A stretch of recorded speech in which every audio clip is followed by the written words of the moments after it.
cover. The fake nerds were not there. What a sad day it was. Hey guys, welcome to the 152nd episode of the Fake Nerd Podcast, where we're not talking about Comic-Con. Oh, man. That's later. Wow. What's up, Fake Nerd Podcast 152? I said it. I'm Ryan Leopoulos. I'm glad I got that intro right. I'm joined by Sparks Witty. Yep, that's me. Ben Magnet. Yeah, what's up? And over the phone for the first time, Brandon T. McClure. Hey, what's up? What's up? You're in Los Angeles. Yes, after a 7.5-hour drive. Ooh, that's spicy. Yeah. It's a long drive. Sorry, bud. I wish you could be here, but, circumstances. And time. Yes. Right. We have a long road ahead of us for tonight, guys. Oh, that we It's a did. great day. This is just like last year, except Better and longer. that you guys weren't coming back from Comic-Con. That caused us to do it late. Oh, that's true. Yeah. Oh, that's remember. right. We were coming back. Yeah, from and Comic-Con. we recorded our episode in my room. Oh, My yeah. The Oh. Incredibles 2 episode. Yeah. Oh, that was the Incredibles 2 episode. We did the Incredibles 2 review, and then we did the Comic-Con special. Oh, Hell yeah. We hated Wow. life. No, we loved life. Well, Comic-Con's so the wait. best. So Guys, we're reviewing this was also the- back when I drove to Monterey after that. Oh shit. Yeah, I remember that. That's gross. So we're doing the Incredibles 3 today, right? Yes. That's it. I mean, Marvel did announce Fantastic Four, so it's the next best thing. Okay, cool. So, what's up, guys? How's the week going? this was a busy week. It was a busy week. I can't believe this week's already here. You forgot we saw Midsommar this yes. week. I'm working a lot these You last are. 2 weeks, which is understandable, but I forgot I saw a movie this week that I really liked. I forgot trailers came out at the beginning of the week because of Comic-Con. Mhm. It was a packed week, guys. Yeah. I'll start though. Midsummer. I got my Hereditary Part 2, guys. I got it. Yeah. I really like that movie a lot. We'll review it soon. Yes. Ben, Yeah. did you like it? Now that you've had time to reflect, because I know it is not your type of movie. It is still not my type of movie. That's it fair. was different. Yeah. I mean that in a good way. No, yeah. Because those type of movies, I mean, you guys know I don't really like those movies, but it was weird. Like, you can tell, I mean, there was a part of it where I think, oh, maybe everyone is going to get out alive. Maybe things aren't going to be as bad as I think they're going to be. No spoilers. You didn't see Hereditary. No, I didn't see Hereditary. Yeah. I didn't see Hereditary, and that is some creepy shit. It's a summer festival of love. Uh-huh. What a Yeah. lovely thing. It is Yeah. that is a weird movie. Holy shit. Yeah. If he makes that kind of movie once a year for the rest of my life, I have a reason to keep going. I'd accept even like every 3 years Every or so, 3, as long as he keeps doing it. Yeah, I agree. Yeah. Let's see. I watched some more Neon Genesis Evangelion. Yeah. I got to the part in the show where it gets really sad and Yeah. things are happening, and I'm like, oh right, I remember why I really liked the show as a kid. The mature tones and the subtext were completely ignored when I was like 12, 13 watching the show. But now that I'm adult and there's like, oh, depression, real life problems, anxiety, father issues, I'm like, oh wow, this show's made for me. This show's great. So I did some of that. I played more Zelda. Mm. Did you get past that part where you rage quit? No, I quit that area and went to go fight another boss. Okay. So I'm working on the big bird man. The bird. The big bird. All right. I shot some bombs, did some things. That was really cool. All right. And then, did I do anything with you, Sparks? I don't think so. We saw that movie. We saw Cabin in the Woods with Ben. We watched Cabin in the Woods. Oh, That's right. you watched Cabin in the Woods? Yeah, We did. We made sure that Ben had seen it. I Yes. finally Nice. saw. We followed up Midsommar the next day with Cabin in the Woods. What'd you think, Ben? Yeah, I really like Cabin in the Woods. It was a really good movie. Okay,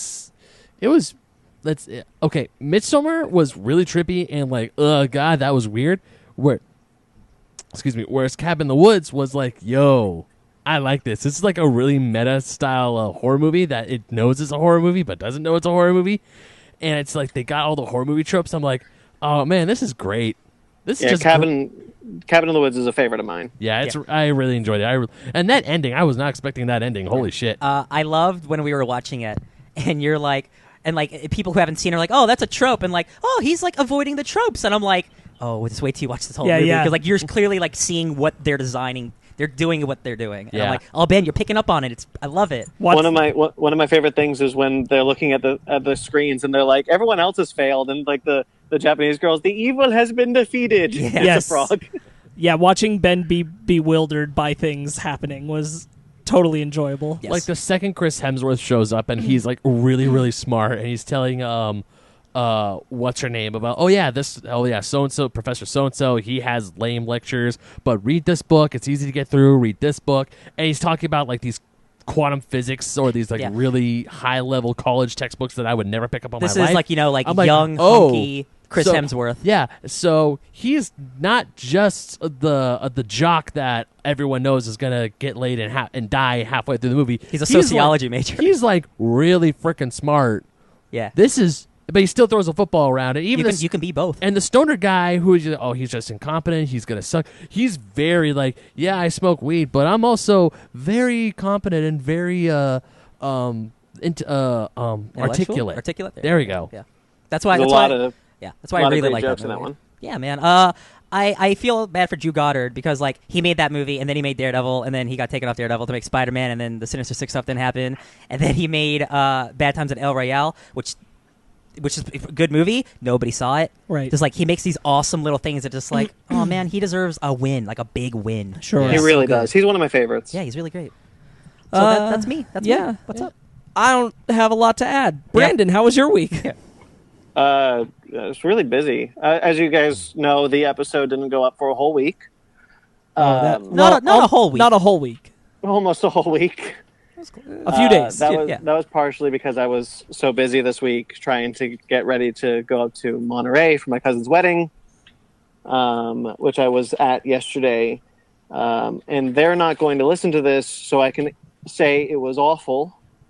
Love. I mean, yeah, I hate weddings just in general, but my cousin's wedding was just like, okay, we're gonna hop on a bus and go to the Redwoods that we spent $3,000 for because Selma Hayek was there. Spend 2 minutes there, get back on the bus, back to my uncle's house, and wait 3 hours in the sun until we get food, and the food is terrible. But did you see Salma Hayek? No. Oh, okay. I'm sorry. It was awful. And then that was basically all I did, and so I kind of lost out a lot. I didn't get to work that weekend, and I didn't get to go to Comic-Con, which I found out if I had a ticket to go to Comic-Con, my parents would have let me go. Wow. Oh. Should have tried. I know. Oh, well. Oh, well. It's okay. We have all the Comic-Con news coming for you. Yeah, a lot of my friends. Yeah, we do. I had the week off of work this week, which was just sublime. Yeah. It was That must great. have been nice. It was great. Not to try to rub in your face, Brandon, but I was like, oh god. Hey, we all get breaks. Yeah. I needed this break. I had 5 days off like 2 weeks ago from a wisdom teeth. It was great. Yeah, it's awesome, isn't it? And I have to go to work tomorrow, and I don't want to go, and I'm dreading it. But those 5 days, I was sitting there at home, and I was just like, you know what? If I never worked next to another human being again, I'd be really happy. I'm going to work towards that goal. Yeah. Yeah, I feel that. yes, having the week off was great. I did a lot of stuff with you guys. We went and saw Midsummer, which was trippy. We saw Cabin in the Woods, which was really good. We saw the movie we're talking about today. Yeah, we're talking about a movie today? Yeah, we have words. But it's funny because a lot of when Comic-Con was like around Friday night, when Comic-Con was like really going in stride, when a lot of when the Cats trailer came out on Thursday, a bunch of people. It's not even Comic-Con related. I know it's the not Cats trailer broke no, Comic-Con. Here's the thing: the Cats trailer hits Comic-Con, and a bunch of my friends are like, "Hey Ben, aren't you at Comic-Con this year?" I'm like, "No." They're like, "Why aren't you at Comic-Con?" I was like, "Because I didn't get a badge." They're like, "Well, you should be at Comic-Con." I'm like, "Then tell the people at Comic-Con to give me a badge then. Otherwise, I would have gone." Hear that Comic-Con? Just give us But badges. I'm broke, so I'm good of staying at home. Just do it. It was really funny watching like the news of Comic-Con dropping, and we'll get to it. But like once the Cats trailer dropped, nobody at Comic-Con was talking about Comic-Con. Everybody was talking about Cats. Yes. Yeah. Deservedly. Cats broke Comic-Con. Hell yeah. So I did work a lot this week. I worked a lot of long days the past few days. And I was so physically exhausted that I came home and I was like, I could be this physically exhausted in Comic-Con and losing money or making money. And I'm kind of okay with my choice. Yeah.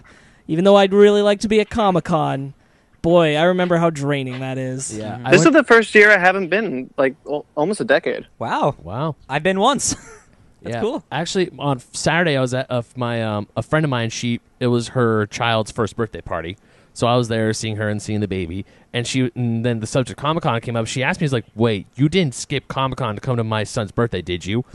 And You should have said yes. And I'm like, no. She's like, okay, good, because if you had a chance to go to Comic-Con, I would much rather you gone to San Diego. Brownie points. I was She like, said yes. whoa, really? This is your kid's first birthday party. I thought you would like me here.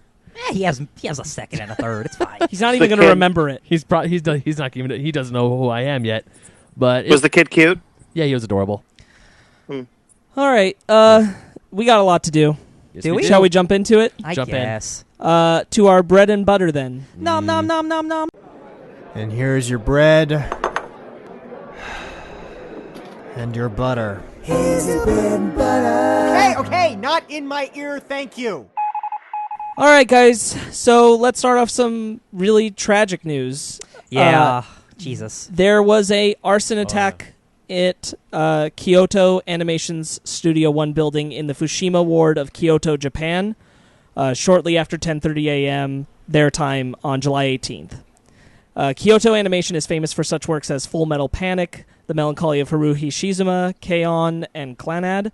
Another victim of the arson attack on Kyoto Animation died overnight Friday in the hospital, taking the death toll to 34, with another 34 still in the hospital. Among the dead, 26 victims were in their 20s and 30s. Yeah. That's awful. Yes, it's really, really devastating. I do have a lot of details about this because it's a massive thing. Hideki Hata, president of the company, said many of the dead were young women, including some who had joined in April, the standard time to begin a new job in Japan. Hata told Reuters he had this month paid the newcomers their first small bonuses and believed they had bright futures ahead, adding, quote, "I just don't have words." Kyoto Animation is known in the anime industry for treating its staff very well. The average age of its employees was 34. Shinji Aoba has been identified by police as the suspect who set the blaze. Aoba was captured and held by studio workers and was himself badly burned by his arson. Quote, "I did it because they stole my novel," he allegedly told police. They plagiarized my work. Call the president. I have something to tell him. A few weeks prior to the attack, Kyoto Animation had received a number of death threats. Company president Hideki Hata said that they did not know whether the threats were related to the incident, as they were sent anonymously, but he had told police and lawyers about them at the time. It is one of the deadliest massacres in Japan's history since the end of World War II, and the deadliest building fire in Japan since the Myojo 56 building fire in 2001. In addition to condolences and messages of support from world and national leaders, fans and businesses have raised over $1.7 million to help the studio and its employees recover. As a result of the incident, some works and collaborations by the studio have obviously been delayed. So this was insane. Yeah. Japan has a ridiculously low murder rate. Yes. They're on top of their crime. It's so very this low. is like the biggest quote mass murder in their history. Yeah. Basically. And it's, this is devastating. it's really crazy. It is. It's heartbreaking, especially to an anime studio that was so well known and well beloved. And it's all like young people too. Man. Yeah. Especially in a sense of like a sense of a fan of anime having gone out of control, taking things way too far, and punished a whole lot of people for it. Yeah. Awful news. Yeah. I wanted to cover it because Absolutely, yeah. obviously, like, Comic-Con dominated the U.S. Media stream this week. Not a lot of people were talking about this over here, but this happened earlier in the week, and it was crazy. I couldn't believe it as I was reading it. Yeah. Well, one of the things about that is, this is horrible, but it didn't dominate the news here because it's normal here. That's horrible to say, but like a massacre kind of like this is just, it happens all too regularly in this country. For sure. And that's one of the reasons I definitely wanted to touch on, is because I'm like, this doesn't happen in Japan. It This hasn't happened. In This Japan. is bizarre Yeah. and upsetting. And it should be regardless, but especially the fact that it's happening over there, just as you said, like, it does happen far too often here. But the fact that it happened over there is just terrible. Yeah. Yeah, that's awful. It's terrible either way, but this is...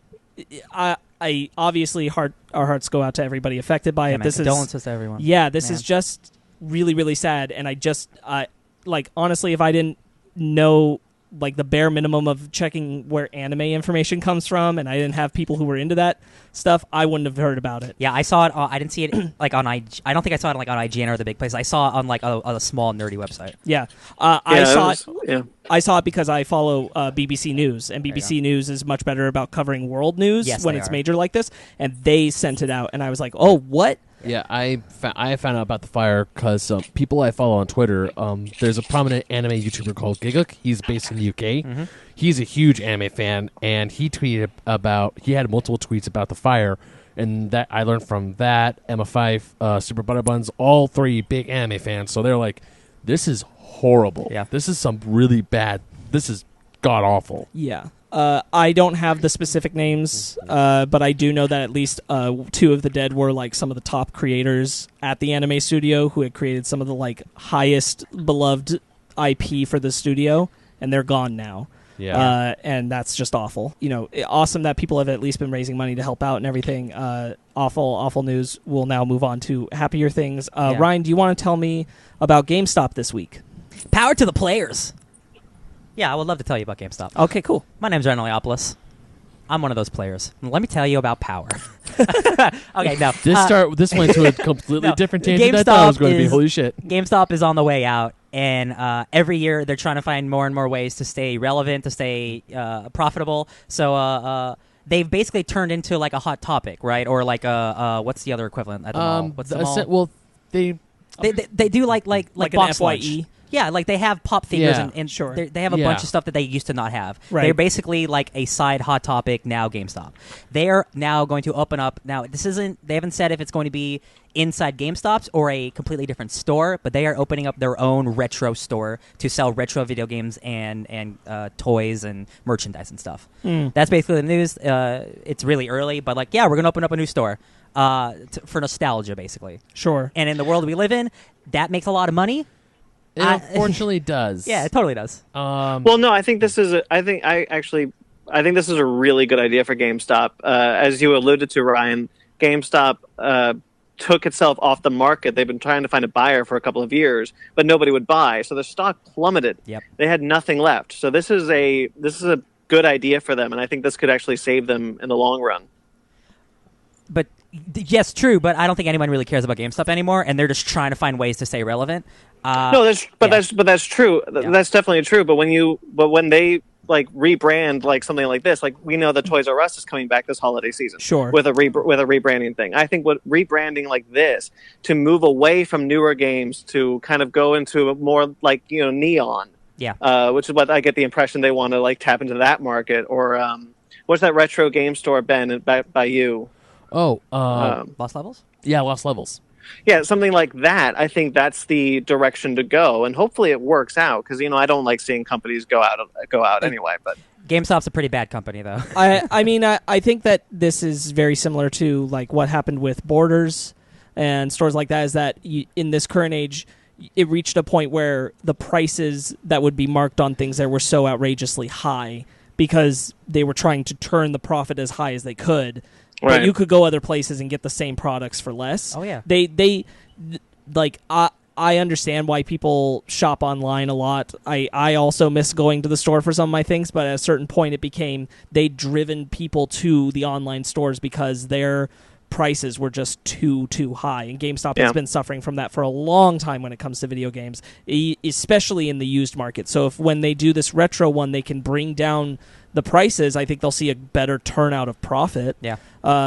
It's the smartest play is to do something to change because obviously they're not functional anymore. Yeah. They're not making the good business they want to. Yeah. Even then, I remember going to the Northridge Mall. Brandon, I think I was with you when I bought my Mega Buster. Yeah. Yeah, like half of their wall was, I mean, yes, they had the PlayStation, Xbox, and Nintendo stuff, but they had this huge giant wall for toys and collectibles. Yeah. And a lot of that stuff, I don't know if the company that owns GameStop also owns the online nerd store Think Geek. Do you guys know about that? No, they're owned by the same people. Yeah, they're owned by the same people. They so bought obviously, Think Geek. Yeah, so Think Geek is all their merchandise, Think Geek was originally just an online store. I mean, they have a booth at Comic-Con every now and then, but it's just an online store. They got that money Think now. Think Geek is actually opening retail locations now. They make good business. Yeah, because look at all this. Because stuff like Think Geek, it's all just, hey, we have stuff for everyone, video games and comic book nerds. We have stuff you can't get other places, exactly, which helps. Yes. Yeah. So for GameStop going into retro games, it makes me a little happy because I remember back in the day when I want to say like mid 2000s specifically when retro video game stores were up and around, and then that market died. It's coming back again. But what also makes me nervous is knowing GameStop, they could just be digging themselves a bigger hole, because knowing them in retro games, they're probably going to upsell them, whereas I go to Lost Levels, or I could go to Retro City or Southern California Game Expo, find the same game in a better condition for half the price they're selling it at GameStop. And even then, you got people like Frankincense that have hundreds. How many booths did we see, Sparks, at Frankincense that had a whole... Oh, countless. Yeah, I can't even... Exactly. So, I mean, part of me is like, cool, GameStop's trying to find a way to make it better, but at the same time, I feel like they're just grasping at straws to stay afloat. Yeah. Oh, they absolutely are. They absolutely are. But what GameStop needs to... What I feel like GameStop needs to move into is less so about a retail and kind of more what a comic book store is, that for video games, like that kind of bartender situation where people can go hang out, buy things, and talk to the people who are behind the counter about video game culture and video games like you'd find at a comic book store. I think that's probably what they want to try and move to. If it works, it works. If it doesn't, hey, you know what? Sucks to be them. Yeah. I mean, every time I've been to a GameStop, like I chat with the guys about games. Like I think any store you go to that focuses, like you chat with people at the movie theaters about movies. Yeah, like, I think that's kind of instinctually about where you just work. When I went and bought God of War last year, I had a really nice conversation with the girl behind the counter about the game. She was wearing God of War t-shirt, and she was like, "Oh my god, how excited are you?" I'm like, "You have no idea." Yeah, it was a good 5-minute conversation. Yeah. All right, that's enough about GameStop. Yeah. They get enough. They get enough nonsense. All right. So Halloween. I love the holiday. There were some pretty big announcements. Is it changing from the Comic-Con time, but not 31st at Comic-Con? to the 30th? Are they changing? No, the date? every leap year we're adding Halloween 32nd. The second Halloween part 2. Yeah, this is the day. All right. Anyway, heaven. so we all liked a revival film of Halloween recently. Sure did. They are making 2 sequels back to back. The whole team is returning. It's Halloween Kills in October 16th, 2020, and Halloween Ends on October 15th, 2021. Dope. I love it.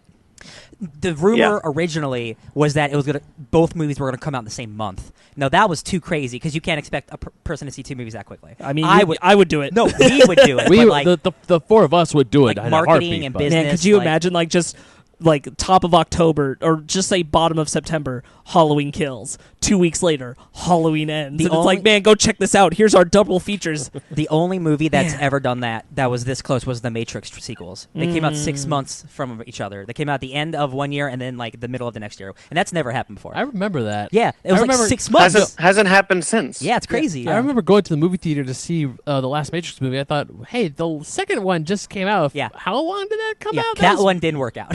I'll tell you what, it would work. Yeah, it would work. 100%. The beginning of the month, end of the month. I'm really happy about this because a month ago, we were hearing that they were moving forward with the sequel to Halloween, but none of the original team was returning. Yeah. So I'm really glad that Jason Blum put out the David Gordon Green's back, John Carpenter back, like Laurie Strode. We're all coming back. Danny we're all McBride. making these last 2 movies. Right. I also like that they're going into it like we're telling a story to an ending. I'm way about that because my whole thing is that I really wanted them to do this and bring Jamie Lee Curtis back and then be like, okay, done. The end of this story. And that they're going into it like we're not setting up sequels. We're not doing 2 more, story, end. Yeah. Solid. I love it. I'm looking forward to this because I think that was one of why I loved how the 2018 Halloween a lot was that this is an end to the story. She finally got him. And then you don't see... And, of course, there's that shot of you see Michael in the cellar. Then the camera goes to the family. They're out of the house. And then it goes back to the cellar. He's not there. So you're like, damn it. Hey, man, if you've seen Michael Myers, you're kind of expecting. Yeah, it's just one of those things where you're just like, just die already. Not only that, this has never happened in the slasher series genre, ever. They've never announced 2 sequels at once with an intended arc to an end. Yeah. This has not happened before. This is awesome. But since they say that this is intended, we're going to end it. That's it. I'm actually looking forward to it. Yeah, it gives me a lot of hope because I really liked Halloween 2018, but I wanted it to end there. Right. But with the idea that they're coming back and it's the same team and they're not doing it for the money. They're not doing it for anything else. They're doing it because they have a story. That gives me that says to me like, okay, four good Halloween movies in a franchise, I'm in. Yeah. Because you got now Halloween, and these two. Yeah. It's not like Michael Myers versus Freddie Mercury. I want to see that movie, Freddie I'd watch Mercury. that. I also I kind of love the titles. Halloween Kills and Halloween Ends. I really like it.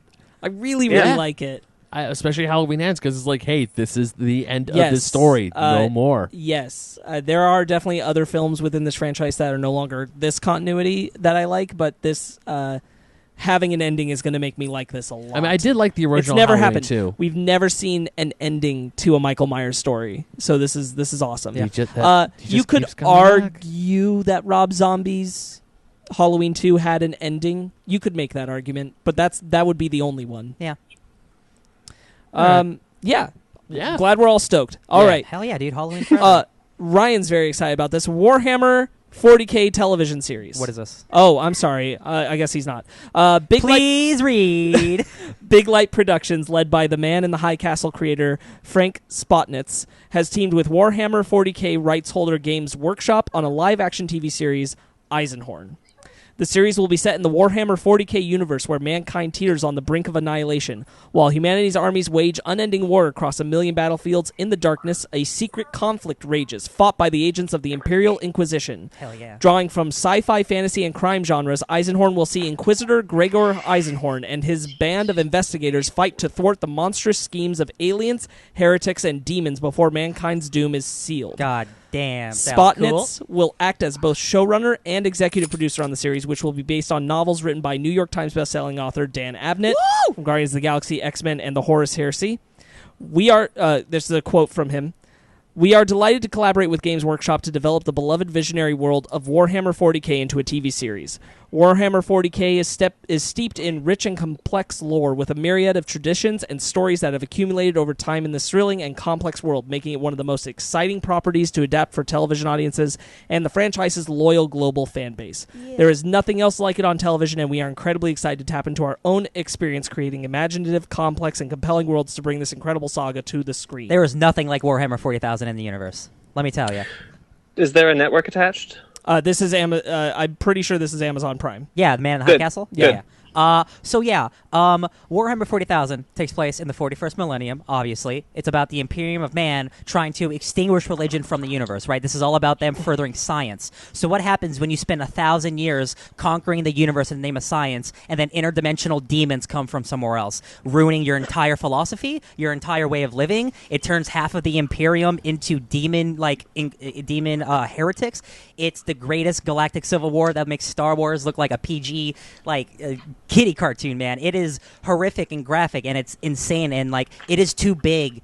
It's like it took until now to be able to get this thing made. It is so bombastic and crazy. You need a huge budget. And I do want to say Star Wars is a kiddie cartoon. Well, you know what I mean. I'm trying to say the Galactic Civil War in Star Wars is literally nothing compared to this literally billion spanning destructive war. It's just thinking about the scope of it and what they do in video games and comics and stuff is great. We've never seen it in an animated or live action form or anything. So this is truly exciting to have the world be introduced to one of the coolest worlds in entertainment. That's all, man. I'm beyond excited. Especially, I am very interested in what this is going to look like. Yes, because I showed you guys a quick trailer. It's about giant genetically engineered men fighting orcs and space elves, and it's crazy. It's so crazy. It is. I'm so stoked. No, I saw this GIF on 9gag last night that I think you would appreciate, Ryan. It's just this guy who finds a waifu picture, and everyone who holds it gets called a heretic and shot. Yeah, yeah. It's really funny. If I can find it, I'll show it to you. Heretic. All right. Hell yeah. So very exciting, Brandon. Any interest in this? Oh yeah, I mean Ryan loaned me one of the novels, and I haven't had a chance to pick it up yet. Oh but, yeah, I forgot he did that. Yeah. Yeah, I mean he sold me on the idea that it's deeply political and kind of the things I like in Star Wars are supposedly in this in spades. Yeah, so Super rated R Star Wars. So I'm totally interested in something like this. Yeah, and Man in the High Castle showrunner is exactly the right guy for the job. And I've been interested in Man in the High Castle for a long time. it's really good. That first season's dope.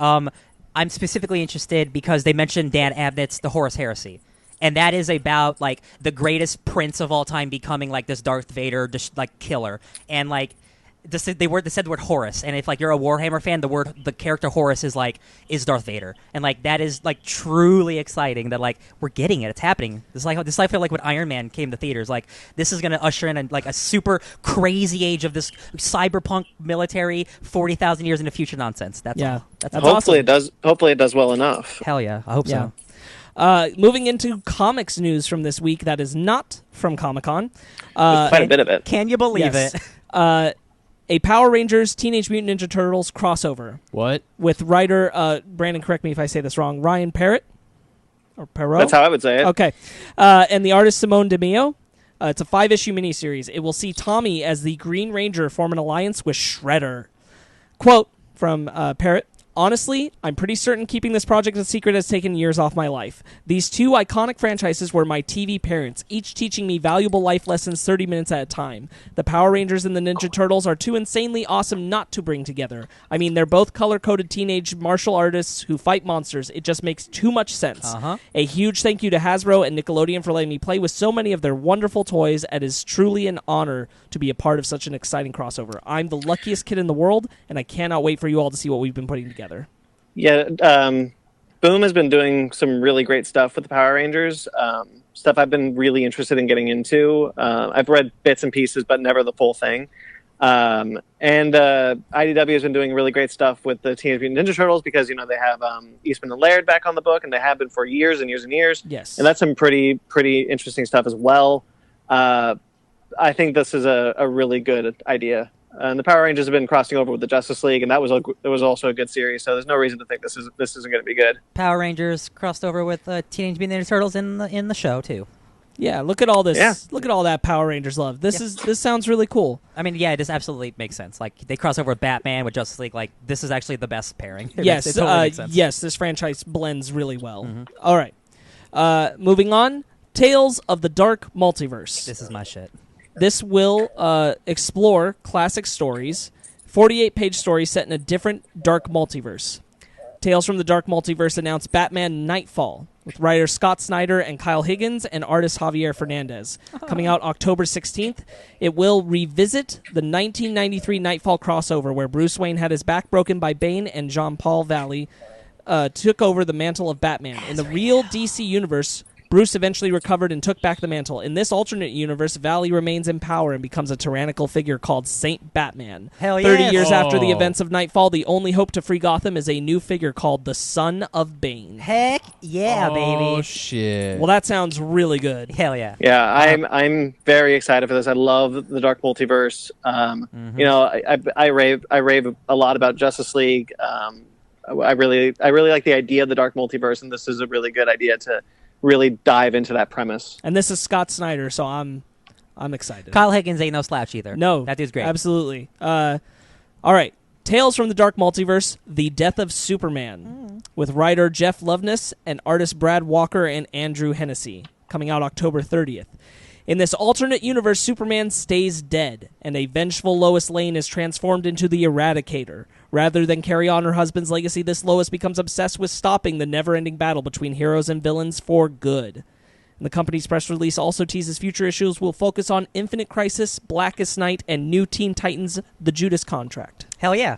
Oh, I'm excited for all of those. Real quick, though, it's very strange that they call Lois Superman's wife because they didn't get married till after the death of You're Superman. right. You're 100% right. Spicy. Maybe they're just saying it in, regards of, how we know Lois now, not necessarily representative of that story. Probably. Maybe. Yeah.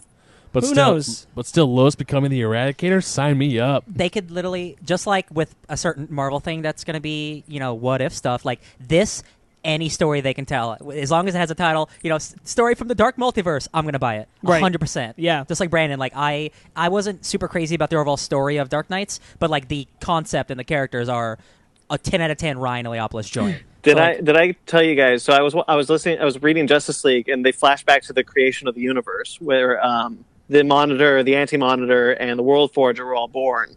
And the monitor's like, "Oh, how's it going, brother, World Forger?" And World Forger's like, "Fine, I'm just making some universes, and I made this dragon thing called Barbados." And he just holds up a little tiny Barbados, and Barbados just goes, "Err." Nice. I thought that was really funny. He's a demon. In further comic news from DC Comics, Birds of Prey with writer Brian Azzarello and artist Emmanuel Lupacchino, Man. Ray McCarthy, and Trish Mulvihill. Coming this fall, the new team features Black Canary, Harley Quinn, and Huntress as they team up against a group called Las Esposas de la Muerte. Synopsis, Harley Quinzel, Dinah Lance, and Helena Bertinelli are all powerful as individuals and become an unstoppable force when together, but you need to break some eggs to become the Birds of Prey. Luckily, none of these heroes have a problem cracking heads, certainly not a post-Suicide Squad Harley Quinn. Needless to say, the birds are back in town. Black Canary's life has spiraled out of control, her personal life is going through the ringer, and her band is in crisis. An old flame resurfaces only to flicker out and set Dinah on an all-new mission against an all-new opponent, Las Esposas de la Muerte. The only thing Dinah can be grateful for is the fact that she's not alone, as Huntress finds herself on a collision course with Black Canary's quarry at Detective Montoya's urging. Ooh. Meanwhile, Harley Quinn has resurfaced outside of Gotham City and out of the Suicide Squad with a new lease on life that is sure to make everyone's life more complicated. And that's only the first 5 pages of this dynamic new ongoing series. Hell yeah. Yeah. I again, like we've talked about before, like I don't want Harley Quinn to be everywhere, but Has Azzarello ever written Harley? no. Okay. No. That's why I I'm didn't think excited so. because that dude, despite him writing the Batman movie we don't like, Killing Right. Joke. The Killing Joke, that dude's a phenomenal comic book writer. And his DC work is super great. Like his Wonder Woman run is maybe the best Wonder Woman run. Right, right. I'm very excited for this book.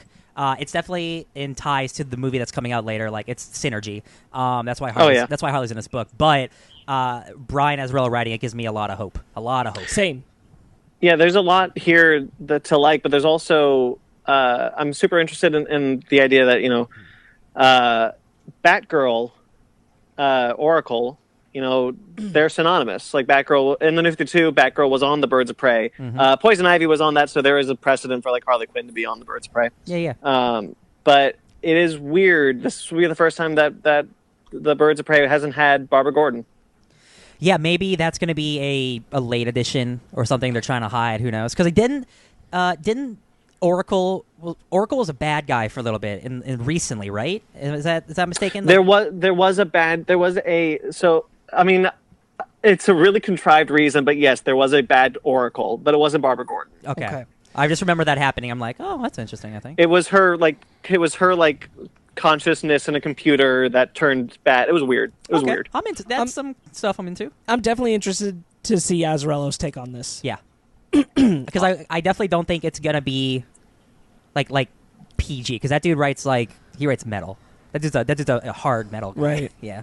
So I'm interested. So let's pivot away from DC and look at Marvel for a little Jeremy bit. Piven. Beware the Ghost Rider, with writer Ed Brisson and artist Aaron Cooter. Yeah. Coming out October, will spin out of Challenge of the Ghost Rider from Avengers. Challenges. The brothers Ghost Rider are back. Johnny Blaze ain't just the king of hell, he's the warden too. Oh my God. He's the first line of defense between the demonic hordes trying to escape the joint and the lords of other hells making a play for his throne, and my all God. the power that comes with it, including a certain evil queen from his past. Meanwhile, Danny Ketch never wanted to be a Ghost Rider. Now that his brother's in charge downstairs, Ketch must take on the duty of Earth's spirit of vengeance full time, no matter how much he'd rather be doing anything else. Yes. Yeah. Yes. Yeah, I'm really. Yes. So the Challenge of the Ghost Riders is the next story arc that Jason Aaron is doing, and it's going to see Danny Ketch, Robbie Reyes, Johnny Blaze, Frank Castle as the Cosmic Ghost Rider all team up against the Avengers. I'm very excited for that. I'm very excited for this. Same. Yes. Yeah. I love that. Bring back Ketch. They're not ignoring Danny Ketch yet. 'Cause Yeah. That dude in an alternate universe is Machine Man, also a very cool character, but he's also Ghost Rider, and he's kind of just forgotten. And I'm like, I'm so glad, man. Loving the lineage, great. it's all there. Yeah.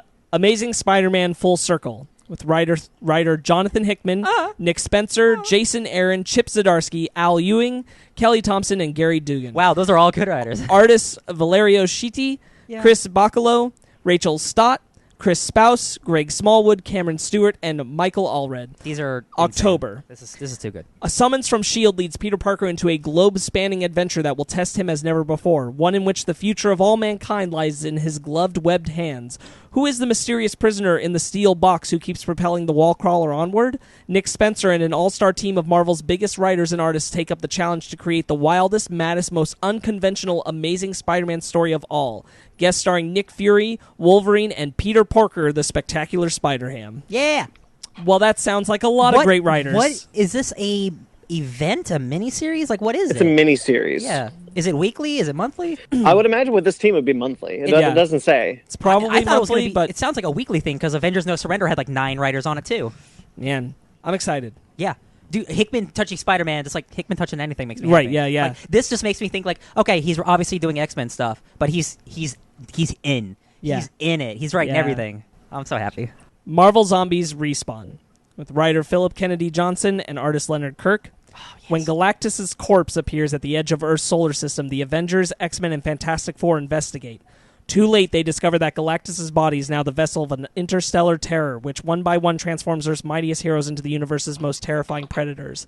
As our heroes try to escape the superpowered cannibalistic aberrations that were once their friends and family, will any survive? And even if they do, can they hope to protect Earth from the infestation that has already claimed half of the known universe? Hell yeah. Leonard So this Kirk, is a complete reboot. Yeah. Yes. Leonard Kirk did the art for some Immortal Hulk, so he's a good artist. Yeah. Oh yeah, He's- I love it. He does Yeah. horror stuff, so this is perfect for it. Yeah, this is an entirely new take. I'm cool with that. I And am they're still too. including Galactus in it, which is I am neat. too, because the original Marvel Zombie story kind of ran its entire course. I don't think you could. Dude, there was like Properly return. Marvel Christmas Zombies issue. Like, Yeah, yeah. They absolutely ran their course. It ran That it straight said- into the ground. Yeah. That said, if they ever can figure out the licensing issues to get Army of Darkness versus Marvel Zombies published again, that'd be Oh, great. I'd boy. love to read that again. Sure. That'd be really cool. Yeah. I'm into that. The Batman's Grave, with Yeah. writer Warren Ellis and artist Brian Hitch, a 12-issue maxi series coming out October 6th.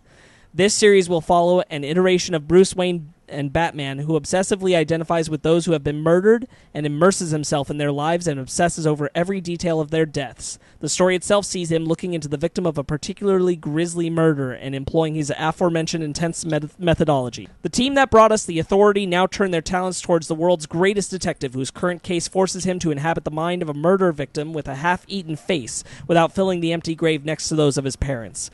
But first, Ellis and Hitch get into the mind of a butler. Once a week, rain or shine, Alfred Pennyworth walks to a little cemetery plot in the Wayne Manor grounds. He meticulously tends to Thomas and Martha's headstones, plinths, and slabs, weeding, cleaning, polishing. But how much longer before there's another Wayne memorial to tend to? Within this dynamic duo's new comic lives a Batman with an almost psychotic identification with murder victims. He immerses himself in their lives and obsesses over every detail of their deaths. Even as Batman would process the evidence and approach the perpetrator from one side, he would live inside the life of the victim as they approach their death.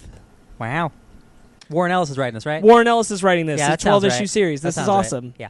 I don't know if he's ever written Batman. He's mostly a Marvel guy, so it's really cool. He's written Batman before. Has he? Okay. He did it. I know specifically he did a Batman story that tied in with the Authority. No, sorry, Planetary. Oh, not the this was a Authority. while. Oh, okay, a while ago then. Yeah. Okay. It has been a long time since he's written Batman, but Okay. yes, I know he's written some Batman. Warren Ellis is a very heady, intellectual type of guy, and this sounds exactly like the type of Batman story he'd write. Like getting into the minds of a murderer with Yeah. Batman. I'm like, yeah, that sounds about right. Yeah. Batman's been around for 80 years. We've had a lot of takes. Like, it's always cool when there's still a new take we can do. on Sure, Batman. sure. Yeah. Yeah. I'm into this. Ben, what do you think of this? Oh, the Batman thing? Yeah. I'm into it. I mean, because Batman's always been that character that I think a lot of psychology majors will just love to tackle. I mean, there's even, I think it was like the University of Virginia that actually had a course called the Psychology of Batman. I could be wrong, but It was taught by the Joker. no, I know there was a college course somewhere that said the Psychology of Batman. So having a book like this where Batman delves into the lives of a murderer, right, or lives of a murder victim right before they die, I was like, that sounds like something Batman would do. Dude with a half-eaten face. Yeah, Yeah. that's messed up. Sounds awesome. You thinking a Killer Croc or Two-Face? I'm thinking it's a new person. I'm thinking okay. it's not even going to be something we'd expect. Yeah. Yeah. Could be it's Shia LaBeouf. Actual Out cannibal in Shia out in LaBeouf. your backyard, it's Shia LaBeouf. Wow. Brandon, Unexpected. you into this? I mean, yeah, I don't know if I'll pick it up monthly, but I'll definitely pick up a trade for this I mean, one. there's It does seem definitely a lot of interesting. comics on this list that are Yeah. already exciting. We Oh, haven't boy. even touched Comic-Con. So Oh, I mean, boy. like the second Yeah. you said Hickman's writing Spider-Man, I'm thinking, Oh boy, because already just here today when we went and got lunch, hearing Ryan how excited he was for Jonathan Hickman writing X-Men, and that's coming out when, next month?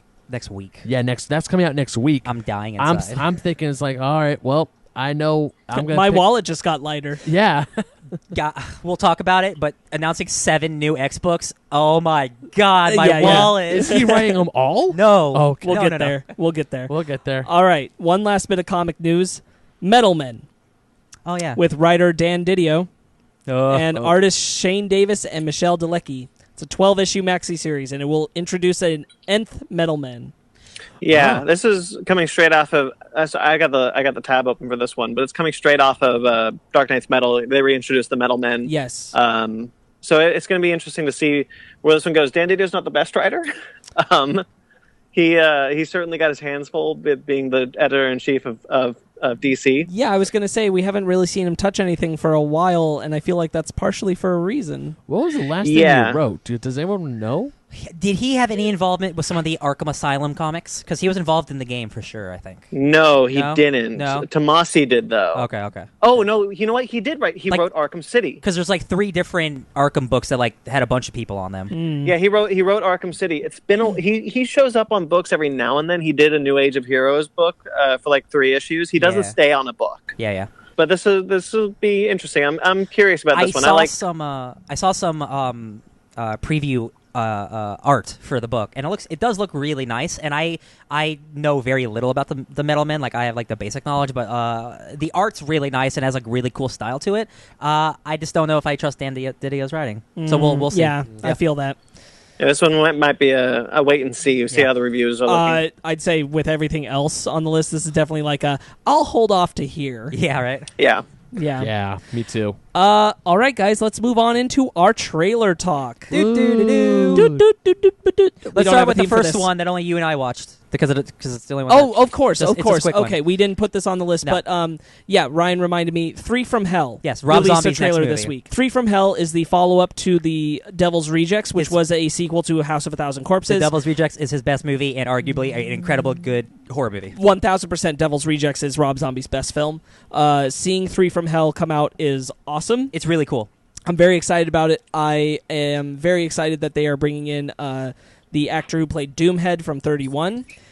Speaking of 31, for me personally, this film has a little less appeal because I got a little Sherry Moon zombied out from 31. She definitely got her most overuse of any of Zombie's films up to that point. She's in 31. not the best actress. No, and 31 is where they pushed it. I feel you. Yeah, and that's a shame because outside of that, I'm very happy to see stuff moving forward for 3 from Hell. But Joe Chill from Batman Begins, who's that actor? Yes. We don't know his name, but he's now a main character in this movie, and he is really good at being sleazy and scary. You He's got gotta- a crazy smile. You do have to watch 31 for his performance. Yeah. He's the I wouldn't he's mind the watching thing it. of that Yeah. movie. No, it's not it's not a bad movie. It's just not as good as you want it to be. Yeah. Coming from Zombie at that point in his career. I feel you. But Doomhead is wonderful. Cool. The movie opens with him. He's excellent. Doomhead's his name? Doomhead is his name. That's pretty cool. Okay. Yeah, it's good. Yeah. So that was for Ryan and I. Let's move on to Ad Astra. Yo. Yeah. Yo. Hey guys, I told you when that first trailer came out, it's my most anticipated movie. Man, And the second trailer, I'm really excited to see Tron Legacy in space. hell yeah! I got less Event Horizon vibes from this one than I did the first trailer. I did too. I did too. Yeah, man. This poor guy hasn't seen his dad in a long time, and his dad might be the reason the world's ending, and he has to go stop him. That's some shit. And There's some cool imagery in this one. and Yeah. there's lunar gunfights where they're on the moon. There's Yes. a lunar base now. Yeah, which that's is- it's, Yeah. With a like- casino. yeah. Yeah, there's some really cool stuff that's world building that I did not expect. The civilization on the moon made me think of Canto Bite? Pluto Nash. Oh god. Does anyone know what I'm talking I about do. here? I Okay. Okay, The I Eddie only Murphy movie. I Oh, only dude. remember Pluto Nash from the trailers and how bad people said that movie was. Remember when I the bad nev- guy was a clone of himself? Uh, Yes. I remember yeah, Pluto Nash yeah. more than I should. What was Kevin Spacey the robot in that movie? Not Kevin Spacey. Oh, okay. Who was that? The guy from Independence Day, Randy Quaid. Oh, okay. and he's yeah. bald, and he- Yeah. Holy shit, that movie's awful. That ruined Eddie Murphy's career for a while. I'll be honest. I remember really enjoying that movie, but I haven't seen it since I was young. I watched it a lot as a kid. Brandon, did I tangent hard? You got any Pluto Nash feelings you want to I flesh out don't. here? Rosario Man, Dawson. I have never thought about Pluto Nash. Rosario Like, Dawson. even while I was watching it, I was not thinking about Pluto Nash. There is never a moment where Pluto Nash has ever passed my mind. Excuse me, it's the Adventures of Pluto Nash. See, that's Yeah. how Yes. inconsequential it is to my Exactly. mind. Yeah. I can't even believe I was able to find the name in my brain. I was like, I know Casino on the Moon is making me think of something. Anyway, Ad Astra. Ad Astra looks awesome. really great and not at all like Pluto Nash. No. And it's really great to see a marketing push for an original science fiction film. It's gonna bomb. Yeah. You were saying no. I'm really happy to see this trailer pushing for it. I'm glad that I feel like Brad Pitt is in a bit of a. I don't want to say renaissance because that's not it, but like he's taking More interesting roles. more interesting Remember roles. what I told you like last week? Because he or went 2 away weeks for ago? a long time. Remember what I told you about Brad Pitt? How he's a character actor trapped in a leading man's Yes. body. Yeah. He's now realizing, I can just be a character actor in leading roles. I think that might I think be since the case. honestly, since Inglourious Bastards, and then he did Burn After Reading, like late 2010 stuff. That's when he's like, I can be silly and still make money. I don't Yeah. have to be. Well, he's Brad Pitt. also in this point in his career where he's certain he's retiring soon. Like he's talked about, he's retiring soon. So I think he's picking roles that he's interested in because he has nothing. He has no shits Sure. to give. He's just kind of like, whatever. If they bomb, they bomb. And But I'm out anyway. He's been doing these kind of movies, honestly, for a long time. It's Yeah. just like people just only saw him as the handsome guy. He was in 12 Monkeys, Terry Yes. Gilliam's Uh-huh. from the early 90s. Like, Yeah. he has been a crazy actor for a long time. He's just so effing No, handsome. the day you said to me that he's a character actor trapped in a leading man's body, I was like, oh man, Yeah. that's so true. Yeah.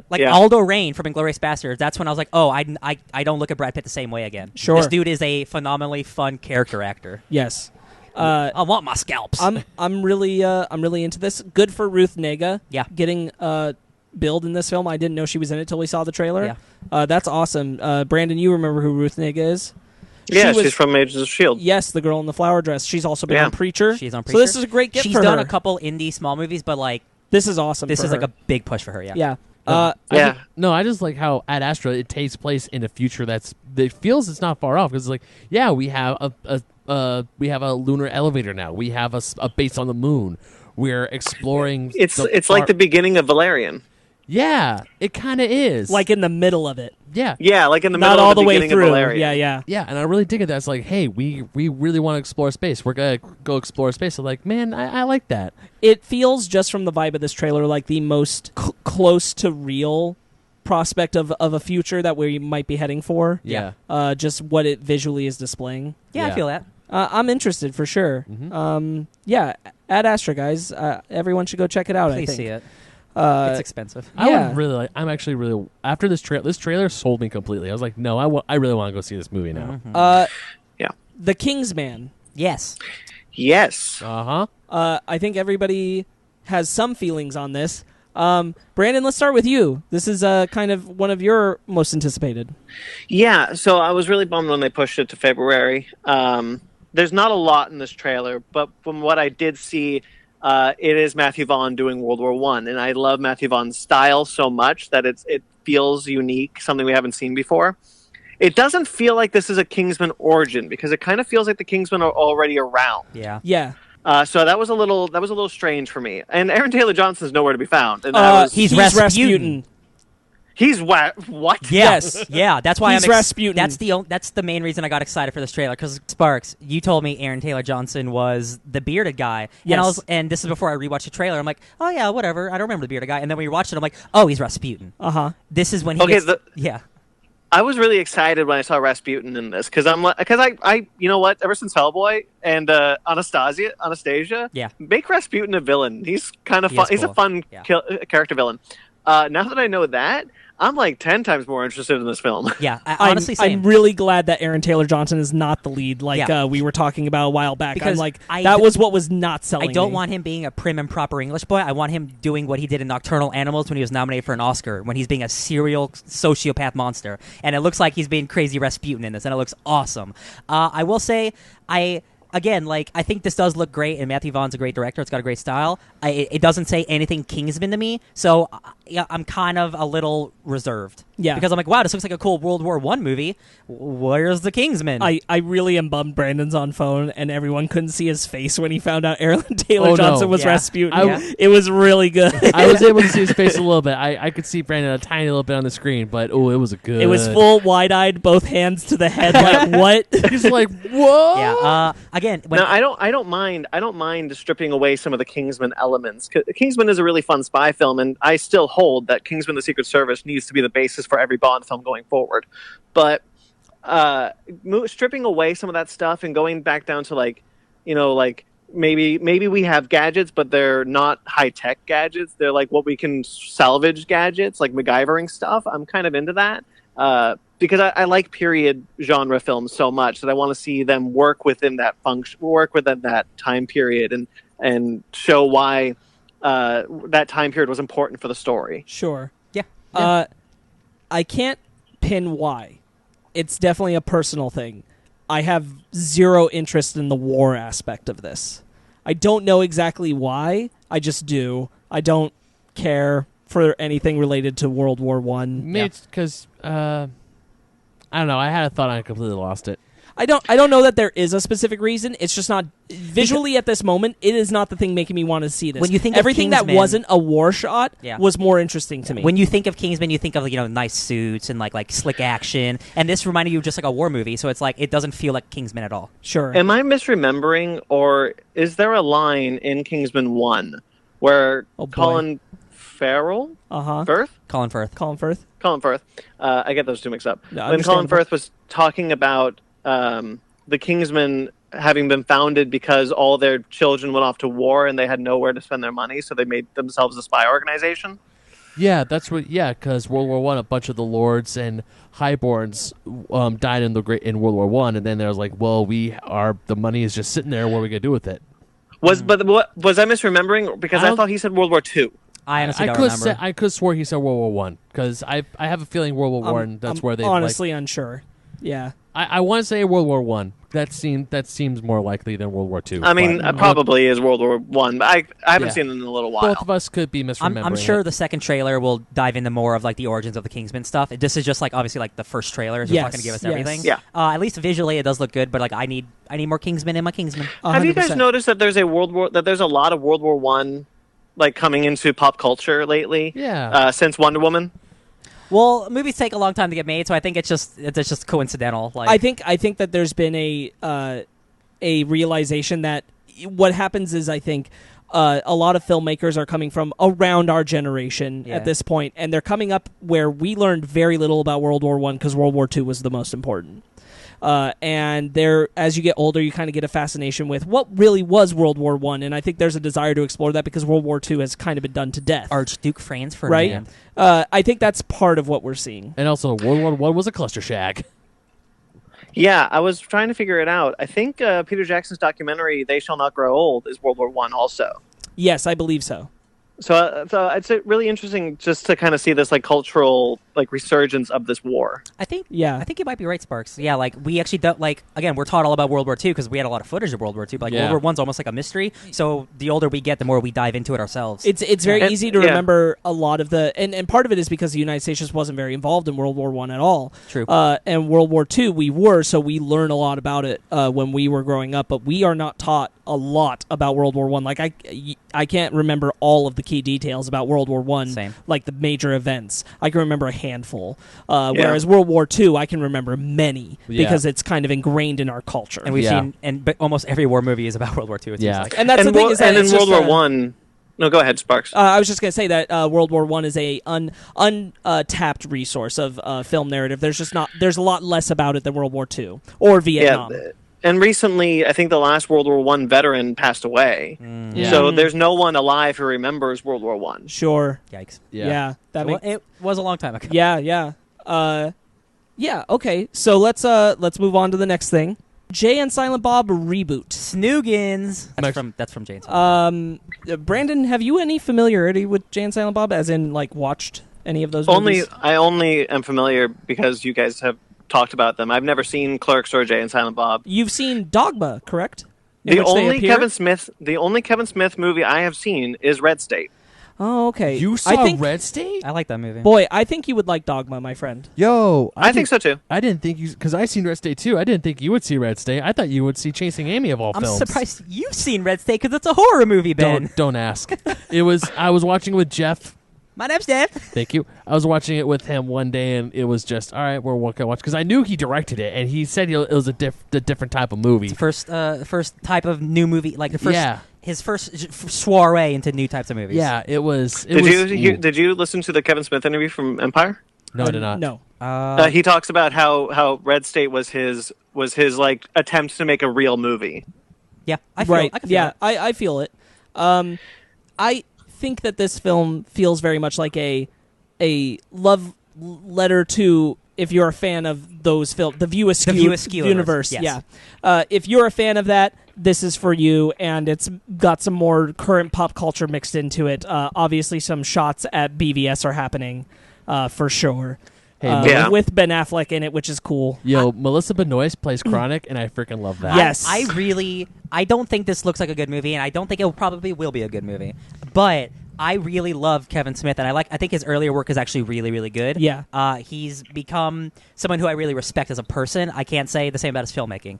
He makes Sure. go ahead. But you know what he does? He's talked about this. He makes the type of movies he wants to see. Yeah. And I really respect that. Like, whether or not they're good or not from our perspective or even anybody's perspective, like, I love he Tusk. likes them. So do and I. the fact that he can like look at his artwork like objectively like that, like I am in the moment of my career where I'm just making the movies for me. Yeah.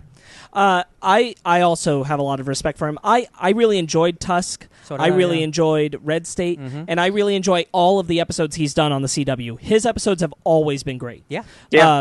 Every single one of them. So I'm optimistic. I'm hopeful. I'm sure there will be something to enjoy in this. It might not overall be good. It might not even sit in top tier of the View Askew universe, but I'm happy that there are so many people coming out to support it and be part of it, and that's awesome. Yeah. This got me interested in watching the other films. So Yeah, this movie specifically has been in talks for a long time. Like, it was originally going to be a TV show like a year ago, right? And then he was like, "It's not happening." So like, I just need to make it myself. So he funds his own movies. Like he's an independent filmmaker in the truest sense. Yeah. I wished I liked his newer stuff like I liked his older stuff. Is all. Yeah, and I mean, like I can only think of, like, what was the sequel to Tusk? Oh, it was not. Oh, Yoga Hosers. Yoga Hosers. It's not a sequel to Tusk. Right, but I mean, like, it's set in that universe kind of thing. Yes, it is.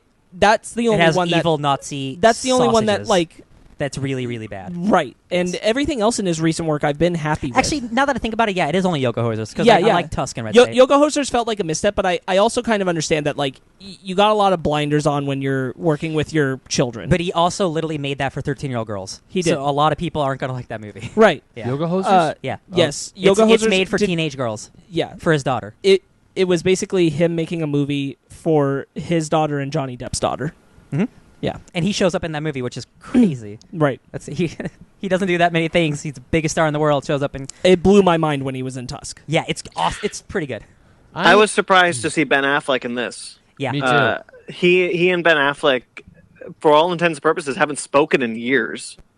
And So- I listen to a lot of Kevin Smith podcasts, and it's not out of any animosity. It's just Ben Affleck's a really big actor guy, and just Yeah. you know how friendships happen. Right. But the fact that he's in this movie is really really showing a connection to their friendship for 20 years. That's really cool. And Matt Damon coming back too. So Everybody. him and Damon being in it and collaborating, I'm really happy to see because Yeah. they've always had a good like long lasting connection with Kevin Smith, and it's nice that they're returning to it. Every single character and actor from Jay and Silent Bob Strike Back is in this movie. Yes. Yeah. In every capacity. It's super fun. I'm fine with it. I really enjoy Jane Silent Bob Strike Back. I do It's too. one of those because I have seen Clerks. And when Clerks I is good. No, when I first saw Clerks, I didn't appreciate it as much. I was like, oh wow, this movie's kind of lame. It's why is it all in black and white? And then when I was an adult and I could digest it a little bit more, I'm like, no, Clerks is actually pretty good. It is. Like when Dante shows up and says, "Man, I'm not even supposed to be here today." I was like, wow, I feel that. Kevin Smith is a really really great writer. It's a weird Yeah. thing where, like, I think arguably every single film in the View Askew universe is a film that you have to see at the right time or it doesn't land for you. Yeah. I agree. It's very odd in that way. Yeah, like I'm definitely gonna go see this movie. Back when it was on Netflix, I binge watched Comic Book Men, And every time Kevin Smith would show up, I'm like, oh yeah, Kevin Smith. Like I even told some of my friends that I consider Kevin Smith one of my patron saints of geekdom. Absolutely. Because he's just, I like, every time I hear him talk about nerdy stuff, it's just like, man, this guy knows, he loves talking about it. He's one of the reasons that I try to stay positive, because that's what he's supposed to do. Yeah. He's like, no one wants to So be negative. this movie, and I agree with you, Ryan. This movie is probably not going to be a good movie, but I'm still going to go support it because I really like Jay and Silent Bob. I'd love to do a reflection on the View Askew universe, get Brandon into it also. It is, and I did mean what I said, like, it's not that you have to enter the entire universe at a certain time in your life. It's that kind of all of those films individually represent different points in your life where you would connect with the film or you won't. And it's really weird how you'll either hit or miss that. Clerks also didn't land with me the first time I saw it.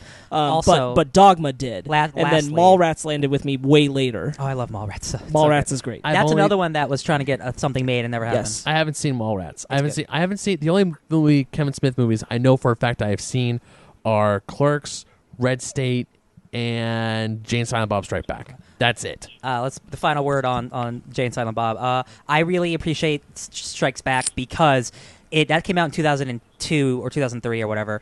That's about superhero movies. Right. Kevin Smith is a real-ass nerd who wrote comic books and loves nerdy stuff. So, like, he's talking about how these superhero movies are getting big, and now his thing is about, like, oh, we're rebooting the movie that we did. Like, I think that's a really smart, funny idea that only he could do because he made that movie. Right. I think it's really neat. Good for him. I'm happy it's happening. Yeah. Moving on, Scooby-Doo Return to Zombie Island came out of nowhere. No idea this was happening. This kind of comes off the tail of the 13 Ghosts I thought that's sequel. what this was. Yeah, so the 13 Ghosts sequel happened, and that was, from what I understand, really well received. I've watched some, not all at all, of these recent Scooby-Doo films, and most of them land all right with me. I almost never like the trailers. 13 Ghosts was actually the only one I did like the trailer for. But most of them I don't like the trailer. I watched, there's one called Scooby-Doo Franken-Creepy. I watched that one on accident. It's all about how Velma, like, kind of goes nuts and becomes her own, like, Frankenstein person. And that movie wound up being hilarious. Yeah. So it's really weird. It's kind of all over the board how these movies can land. My initial instinct is I'm really excited to go back to Zombie Island because has everybody seen Scooby-Doo on Zombie Island here? I saw it once when it came out. So Scooby-Doo on Zombie Island is my favorite of the animated Scooby-Doo films. It's very much, I think that is a lot of people's Did that come out favorite. like early 2000s? 1998. 1998. Okay, so yeah. that's yeah. Scooby-Doo on Zombie Island tends to be everybody's favorite Scooby-Doo film for good reasons. Ben? It's the only one I Never own on seen it. DVD. Okay. I think I haven't seen it in literally 20 years. We should revisit it. It I think it still holds up as like the best Scooby-Doo film. What was so special about it is this was the very first thing Scooby-Doo related that said, "What if it's real? Yeah. What if the mystery is real? Oh, that's it's before not a person before in the a mask." live action movie too. Yes, yeah. Oh, It's not. This It's was not it's not just a guy in a mask. No, Jenkins. this was the first thing that said, "Okay, but the zombies are real, and the gang has to figure that out." And The it's only thing incredible. Yeah, the only thing weird about that movie, and then we talked about it a little bit on Our chat. on our thread Sparks, is that the only returning voice cast at the time were Daphne and Fred. Frank Welker does return as Fred, but not as Scooby. So Shaggy is Fry from Futurama, Billy West. and it's Billy West. It's such a weird voice cast, but it works for that film for whatever reason. And the animation on that film is so gorgeous, and the film is really well structured. Did you look at this at all after we talked about it? Yeah. Because I kind of picked up on that some of the cast felt that it was a violation of Scooby-Doo to make it real. Really? I didn't know that. Yeah. That they were nervous that was going against the whole idea of Scooby-Doo, and they kind of were just anti that idea from the outget. I don't know if this is 100% true. This is just a piece that I saw when I was doing the look into it, that they said that, like, specifically Casey, the voice of Shaggy. Oh, like Casey Casual? Yeah, Casey Kasem. Yeah. He felt that supposedly he was put off by the idea of making the monsters real, that it violated what Scooby-Doo had been up to that point, which it was going against the trend. But the film was such a huge success. I'm Casey Kasem. Now, the whole thing that gets me about this one is I'm very excited to return to that continuity. The recent Scooby-Doo films have embraced the idea that since then there have been things that they encounter that are man in mask, and they have been things they encounter that are real. And this kind of implies a return to that same line of thought that this has always been the case since Zombie Island. I'm all for it, and I've never had a problem with this new animation that they use for these movies up to this point, but Scooby-Doo on Zombie Island was such beautiful animation. Seeing those same settings again in this new style puts me off. I was going to say, I thought it looked weird, and I couldn't put my finger on it. Yeah, you're seeing go ahead. It's because they're making the animation look as best as they can like the original movie, but it doesn't fit because it's a different style of animation. It's almost like an HD remaster of an old style of cartoon. It's really bizarre. And the thing is, like, it hasn't bothered me with their other recent releases, but this one I'm seeing the settings that we've been to in that other film, and I'm like, this is not the detail. Do the backgrounds look way worse than the characters do, or was that just me? I mean, it's just a different take. Yes, the short answer is yes. Okay. There's a whole lot to that, but and we should definitely take a revisit. I think everyone would enjoy watching Scooby-Doo on Zombie Island. Absolutely. This review special. Yeah, American classic. This is exciting, but it is bewilderingly weird. It did hurt my eyes a little bit, and I wasn't sure if it was just me. So now, I'm glad I hope it's at least close to the quality of that original film. I really do too. I really hope that the writing at least lands in that way. Well, I have to say, I mean, you guys know I'm not a big Scooby-Doo guy. Me neither. Yeah. And but listening to Sparks talk about how much he loves Scooby-Doo kind of makes me interested in watching more Scooby-Doo films. Because I would, like, a few Comic-Cons ago, they had Scooby-Doo meets Kiss, and they actually had Gene Simmons and Ace, and not Ace, and Paul, the Starman. Star Child. Yes, the Star Child. They had them on, lend their voices for the film. Kiss. I mean, there are some movies, Scooby-Doo movies that I like. When I first heard they're coming out, I was like, oh, great, another Scooby-Doo film. That's probably going to be, that's for the Scooby-Doo fans. I don't care. Scooby-Doo has a WrestleMania film with John Cena. Yeah, I know. Yes, they do. They do. They also have... Yes. The only episode of Supernatural I really wanted to watch and I missed was when Scooby-Doo met Supernatural. I still haven't watched it. Oh, man, I forgot that happened. Yeah. But I would love to see Scooby-Doo meets Kiss, just because I'm also a big Kiss fan. And I would like to see the WrestleMania episode of John Cena. Yeah. And even the Scooby-Doo Guess Who that's coming. I mean, the new show. That new show's coming out with all the celebrities. I'm like, I'll watch that with you if you watch it. I think I will be soon. Be Cool Scooby-Doo is also 100% something I think everybody here would enjoy. That's that new show that a lot of people were up in arms about the animation change, right? Yes. That was the one that got ended in order to have Scooby-Doo Guess Who now happen. All right. Did you ever read Scooby Apocalypse? Yes, I'm not caught up. I fell behind, but yes, I was reading it. Did you like it? Yes, I enjoyed it for it's an entirely different take. No, but that's why I read it, and I didn't think it was very good. I did enjoy it, but I think I'm just a sucker for Scooby-Doo. And anything, like, the only thing in Scooby-Doo I truly don't like is Scrappy. I love Scrappy! Oh, no, Scrappy. No, screw Scrappy. I thought the live-action film was brilliant for making him the villain. I did too! Oh, no. Because I didn't like him. I get it. So, Scooby Apocalypse, I also read, and I wasn't crazy about it because it felt like too far away from Scooby-Doo. Sure. Whereas a lot of the Hanna-Barbera relaunch that DC did, I really liked. Like Future Quest, I think is really good. The Flintstones is really good. But Scooby Apocalypse was just kind of like, okay, I think you went a little too far from what I liked from Scooby-Doo. That's why I picked it up, because I wasn't going to pick it up if it was just Scooby-Doo. So I picked up the weird, like, hipster Fred or Shaggy and, like, talking Scooby. I just didn't think it was very well written. So I and like I like the idea. You know, there was always this fan theory that the original Scooby-Doo series took place in a post-apocalyptic wasteland. Yeah. So I did like the idea of like taking that and making it a thing. Yeah. But I don't know. So there's something off about it. That I think if you take another crack at it, I think it could work. Yeah, I respect your opinions. I'd like to get caught up on it. It may be a book club. Who knows? But anyway, this is very exciting on the surface level. A return to the most infamous Scooby-Doo film. I think it's also very dangerous because this is the most infamous. It's like the Holy Grail. It is essentially. It is top tier Scooby-Doo film. Like when people say like what's top quality Scooby-Doo stuff, a lot of people will go straight to Scooby-Doo on Zombie Island. That's how it was. I very prefer effective. Cyber Chase. I was just about to make a stupid joke about Cyber Chase. I've never seen Cyber Chase is really cool. Cyber Chase is really cool because what happens is a guy wants to make a video game based off the Scooby Gang, and it goes really wrong. And what winds up happening is that the modern Scooby Gang of the time winds up meeting like the old original style of themselves because that's who's in the game. I forgot that happened. Awesome. They meet the game counterparts of them that are like the classic Scooby-Doo version. Original and Teen it's Titans really Go. cool. Yeah. Yo, I'm into that. Yes, it's actually really cool. That was in a Scooby-Doo movie? Yes. Holy shit! I need to watch some more Scooby Doo movies. Scooby Doo on Zombie Island though. A lot of those early Scooby Doo films I actually really enjoyed. There was the Witches one with the 3 witches. I thought that was pretty good. Oh man, I forget the name of it. The Witch's Ghost. Yeah, me too. The Witch's Ghost. And there's also Alien Invaders around that time, which was a weird one, but a weird one in a good way. Aliens. I like that one. Yes. It subverts your expectations in a really bizarre way. Anyway, we'll do a Scooby-Doo someday. Scooby Talk. Let's move on to It Chapter 2 dropped a new trailer. This is the trailer I was waiting for. The first one was exciting. Oh my god! But I was getting sick of seeing it. There's a cat near the equipment. Sorry, I freaked out for a second. Okay.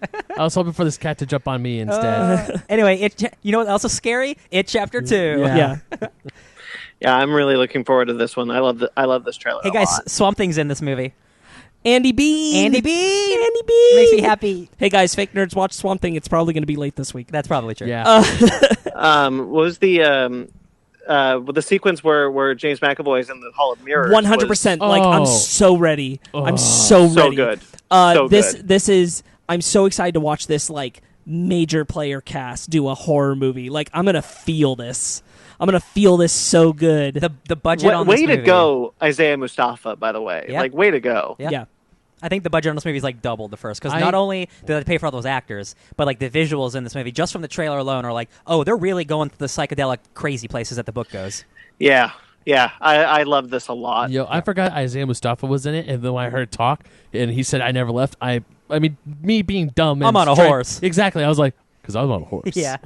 I like that they're really taking their own take with the mix of the book and what the miniseries did and taking it in their own direction. I truly, truly hope that the one thing that I don't want to see them abandon from the miniseries is, I think personally, the most effective thing the miniseries ever did, which is the shower scene. That's from the book, and like if they change it, I'll be bummed just because it was done once. Jessica Chastain, she was in a pool of 45,000 gallons of fake blood. 45,000 gallons. It's the most of fake blood ever used in a movie. I'm so ready. I am so ready. I'm very excited. Yeah. I'm so very excited. Yeah, this trailer love it. was so good. And this Pennywise talking like, I've waited 27 years. Yes. Oh man. Yeah. Where he's like, I've craved you. Ooh, little Georgie. Like, what did he say? Like, you let me die, or you lied and I died. Yeah, that's because I know that's the thing that got Megan in the first movie. Yes, it is. And I'm like, oh man, Georgie's back. Oh boy. Brandon, anything else from the trailer popping out that you're super jazzing on? Well, one of the things that's a little difficult for me is I can't remember who plays who. Like, who are the adult versions of who? Don't worry about it. It'll be clear when the movie happens. The guy wearing the glasses is the guy wearing the glasses. So, like, well, that's the thing. I thought Finn Wolfhard grew up to be James McAvoy. No. I didn't know he grew up to be Bill Hader. Yeah. There's a juxtaposition of all the characters in it. I think, yeah. That's when I saw those juxtapositions. I was like, oh, I was wrong. Yeah.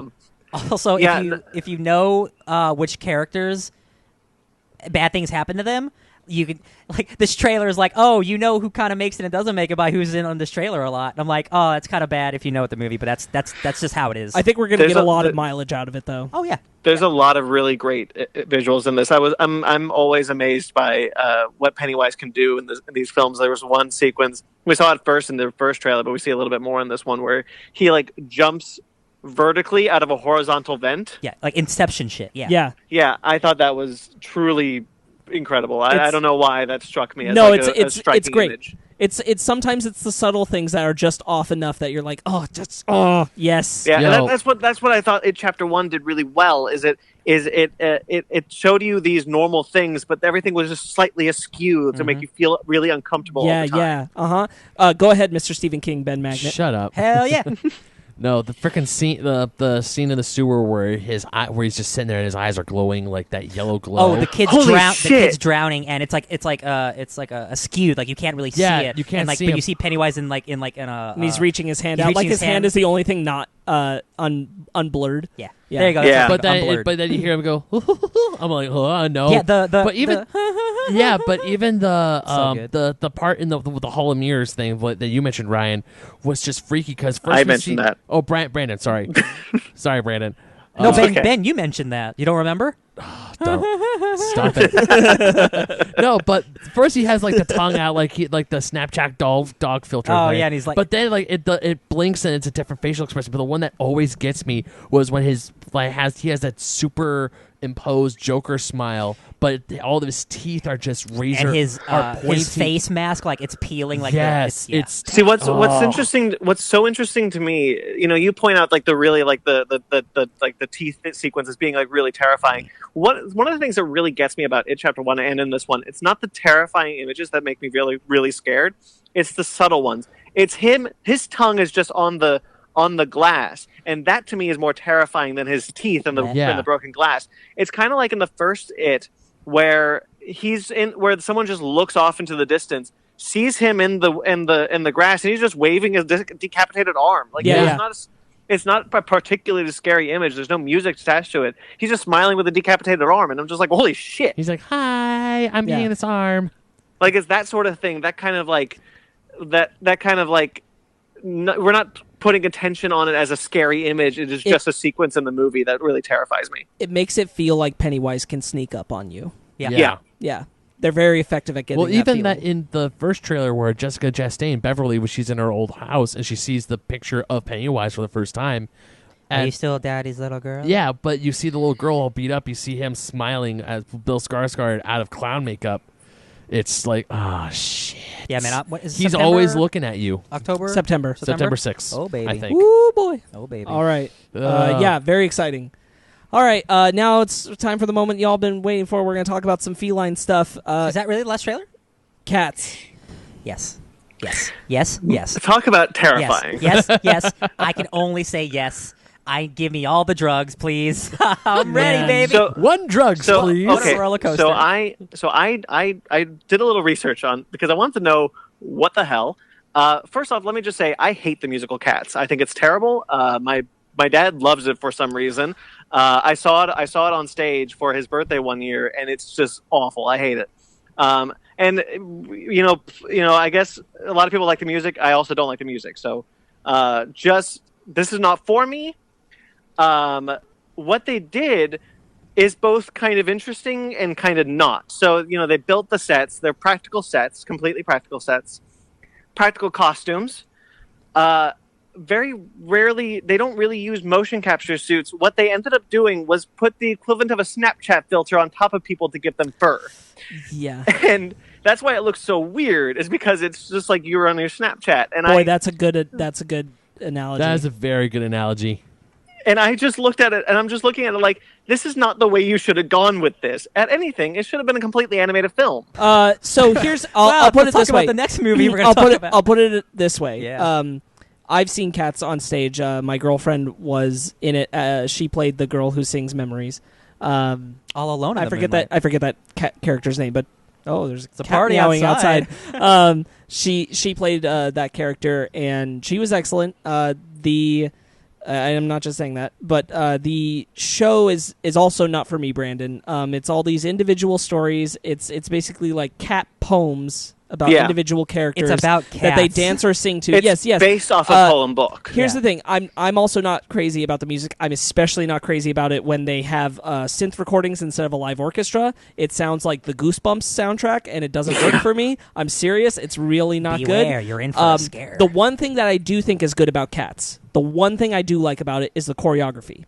The dancers are fantastic. When they're dancing, that looks really good. Mm-hmm. What I don't like about this movie is what they've done with the CGI makes it so I can't appreciate the dancing as much because now it doesn't look as real. Mm-hmm. And that's the best thing about it to me. And that's what's most disappointing about this movie is that I'm losing the value of the artistic expression that is those dance moves. Lion King. No, I'm not talking about like a CG animated film like The Lion King. I'm not talking like photorealistic cats. I'm talking about something like Cats Don't Dance or Aristocats, like animation, like proper animation, either 2D or 3D. I think that was the way to go with something like this.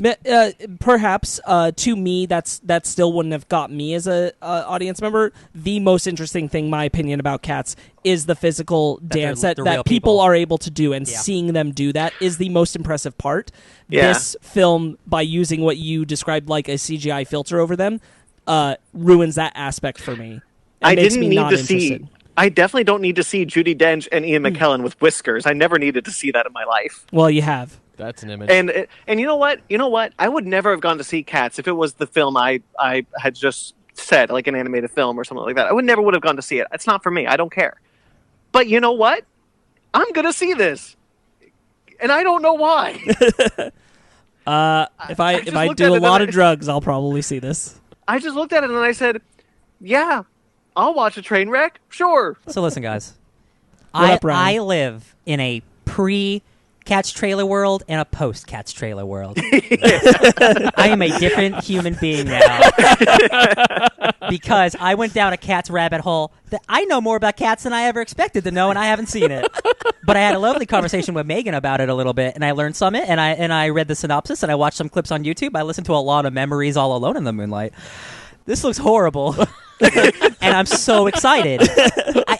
Tom Hooper is an incredible multiple Oscar-winning filmmaker. The King's Speech is incredible. Les Mis is great. Les Mis was not bad. I really enjoyed Les Mis. What is this? I can't believe it. We talked about how for this they built sets. The sets look The great. sets look great, and that's all the more that bums me out. Is I'm like, honestly, I'd rather see the makeup, the costumes, essentially, but with just big film budget. Yes, that you would see in the stage musical, so I can at least appreciate what they're doing. This weird Cat in the Hat taken to the next level thing doesn't do it for me. I agree. Didn't the stage play get a VHS release back in the 90s? Yes. Yeah, I think a neighbor of mine had it. I'll tell you this. This might be one of the boldest movies ever made. Like truly, like it is a weird one. It is a really weird one. It's not like, again, if it was an animated version of Cats, it wouldn't be talked about as much. It wouldn't be as exciting. Oh, for sure. This is one of the weirdest big money movies ever made. That's why I'm excited, because it's a blockbuster disaster. Ryan, you're absolutely correct. We now live in a post-Cats trailer world. It's for real. Because what happened was, when this trailer dropped, everything changed. Yeah. It all of a sudden became Comic-Con what? Yeah, no, Cats. for a day, it was just Cats. Forget Comic-Con. Patrick Willems tweeted, "I can't wait to drunkenly barge into a party and just yell about cats for 3 hours." Yeah. Twitter for 2 days was really funny. Yeah. Tom Cruise came on stage and surprised people with a trailer we will talk about later in the next episode. Yeah. But all anybody could talk about was cats. Yes. It's so good. I want to talk about who I thought looked the weirdest, and it's Idris Elba. Oh, you mean sexy, weird, mysterious cat Idris Elba? Oh boy, did that look odd! God, you know what? I didn't. It was like his Rebel head Wilson's wasn't cat. connected to his body half the time. Yeah, Rebel Wilson also looked bad. Yeah, James but like Corden? because of the coat, Idris Elba's head looks like it's disconnected. Yeah. It didn't. And again, I cannot stress this enough. Judi Dench talked about how the fact that she was like, I was cast in the 1981 production of Cats, and then I broke my Achilles tendons, and I thought I'd never get to do it again, and now here I am doing Cats. I'm like, oh, honey, damn it. Hey, man, some people like cats. Comes from a different time. And I told you this, Sparks, but the legendary Prince, who passed away, he was talking to Andrew Lloyd Webber about Cats, and Prince asked him, "So, Andrew, tell me, what is Cats about? Is it about the Queen? Is it about the oligarchy? And he's like, Prince, it's about cats.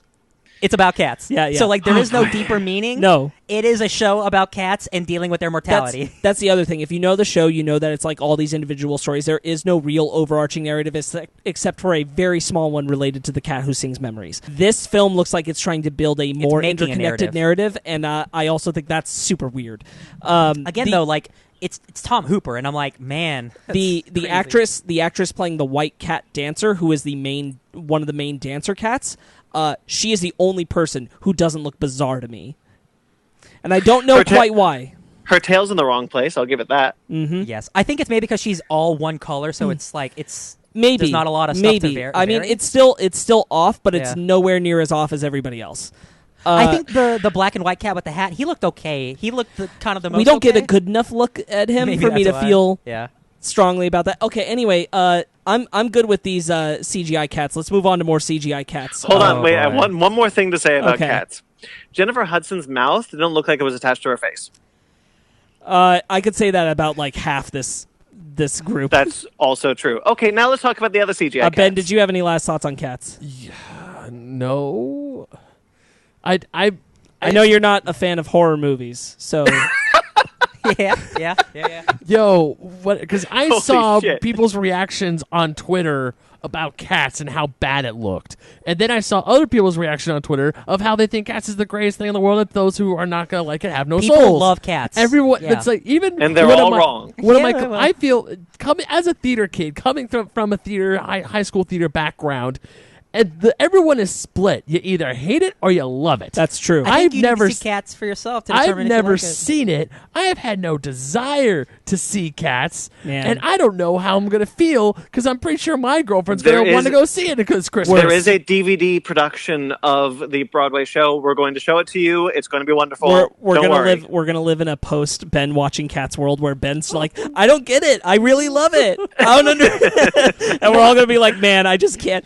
Yeah, Like, that's the thing. only But thing of Cats I knew was from that scene in School of Rock Yeah. where the girl sings it and Jack Black cuts her That's off most because she people's- is horrible at singing that song. You're correct. Better Ben. movie.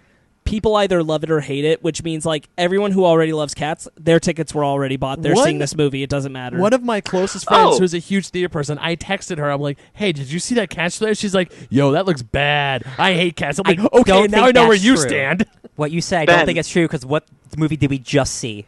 That's Wait, like, hold- they Hold know. on, right, They know it. Brandon, what were you gonna say? Okay, Ben, I have a fun fact for you. I'm so, listening. so Cats. School of Rock is your only reference to Cats, right? With Yeah. Miranda Cosgrove. Right. So I went to see the Broadway production of School of Rock. Guess Uh-huh. who did the music for that show? Jack Black. Andrew Andrew Lloyd Lloyd Webber. Webber. Oh shit! So there's a connection. It's all all a conspiracy. Yeah. School Oh, of Rock. It's all like that. Cats. Okay, there is a cat named Mr. Mistopheles in this movie, right? Hell yeah, there is. Okay, because Yep. do you want to know how I know that? Marvel. Team America World Police. there's also Oh, a cat yeah. named Bustopher Jones. Oh my, you're right.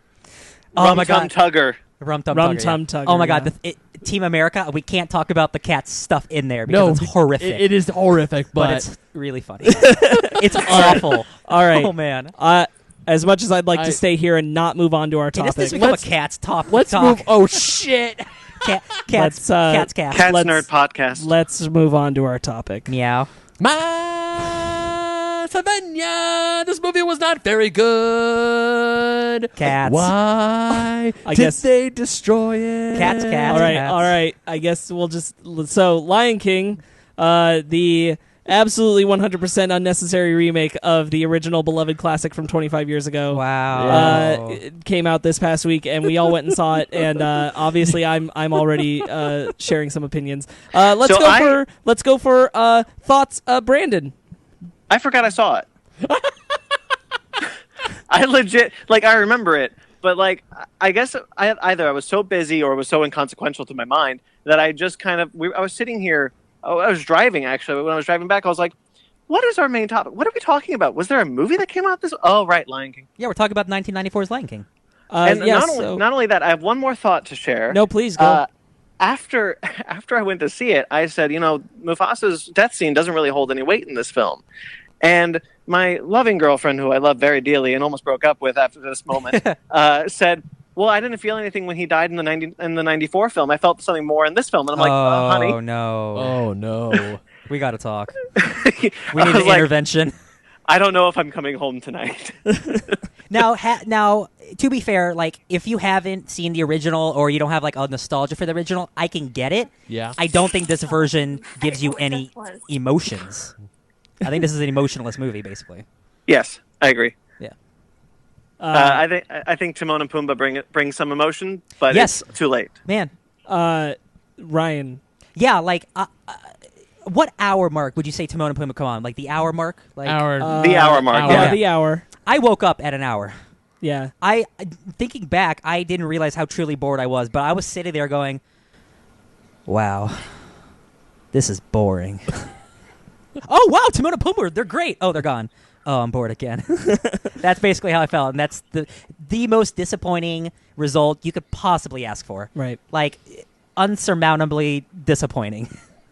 Ben, what's up? Yo, so like Sparks, Lion King is my favorite Disney animated film. It was the first one I saw. It was the first one I grew up loving, and everything in that movie is in the original animated movie because Van and I rewatched it before we went and saw the live action one, just so it was probably I a did bad as well. yeah, it was probably a bad idea. Probably 'cause shouldn't we have. have the classic. But as I was rewatching it, I was like, man, this movie is great. I just love all the voice acting no is joke. great. No joke. The movie starts, and I'm thinking to myself, "Man, this movie's great." Yeah. Oh, look at that shot. Like- oh man, the movie's Like beautiful. the second it starts with like the pure like Walt Disney Presents, and then you hear the yeah, you're right, Ryan. I was bored. Even when Timon and Pumbaa showed up, I was sitting there saying, how long are we have to go? Because I really have to go pee. Yeah, right. And I want this movie to be done. And I really thought if we weren't so far into the aisle we were, I probably would have just gone up to the restroom and left. I wouldn't the care. worst. We've seen this The movie, worst so. sin. The worst sin any remake can ever do is make you want to watch the original again. Yeah. I was glad. As I was watching the original, I know it's a thing to not try and compare the two as it's going on. I couldn't help it. Circle of Life was a shot for shot. Like Most of this movie is I shot for couldn't shot. tell when this movie was trying to pad for more time. Like Beauty and the Beast padded for more time, but you couldn't tell where they padded for more time. I could tell in this one, and I say that is a sin. Sin on you, good sir. Shame on you. Shame. Yes. What's up? Hey Sparks. guys, I loved it. I know you didn't. No. I was listening to your sighs. No, I could hear you from 2 seats away. No. I tried really hard. Yeah, man. I know. So I'm It gonna make sucks. a weird comparison. Do it. Shrek the musical I've seen Shrek the musical. is Shrek the movie on stage, and that musical takes its liberties, but when it's doing exactly the same thing from the movie, it suffers from this thing where the actors are trying very hard to say the exact same lines, but not the same way, Yep. which means that because it's mostly jokes, the jokes don't work because they've changed the delivery, even though it's exactly the same dialogue.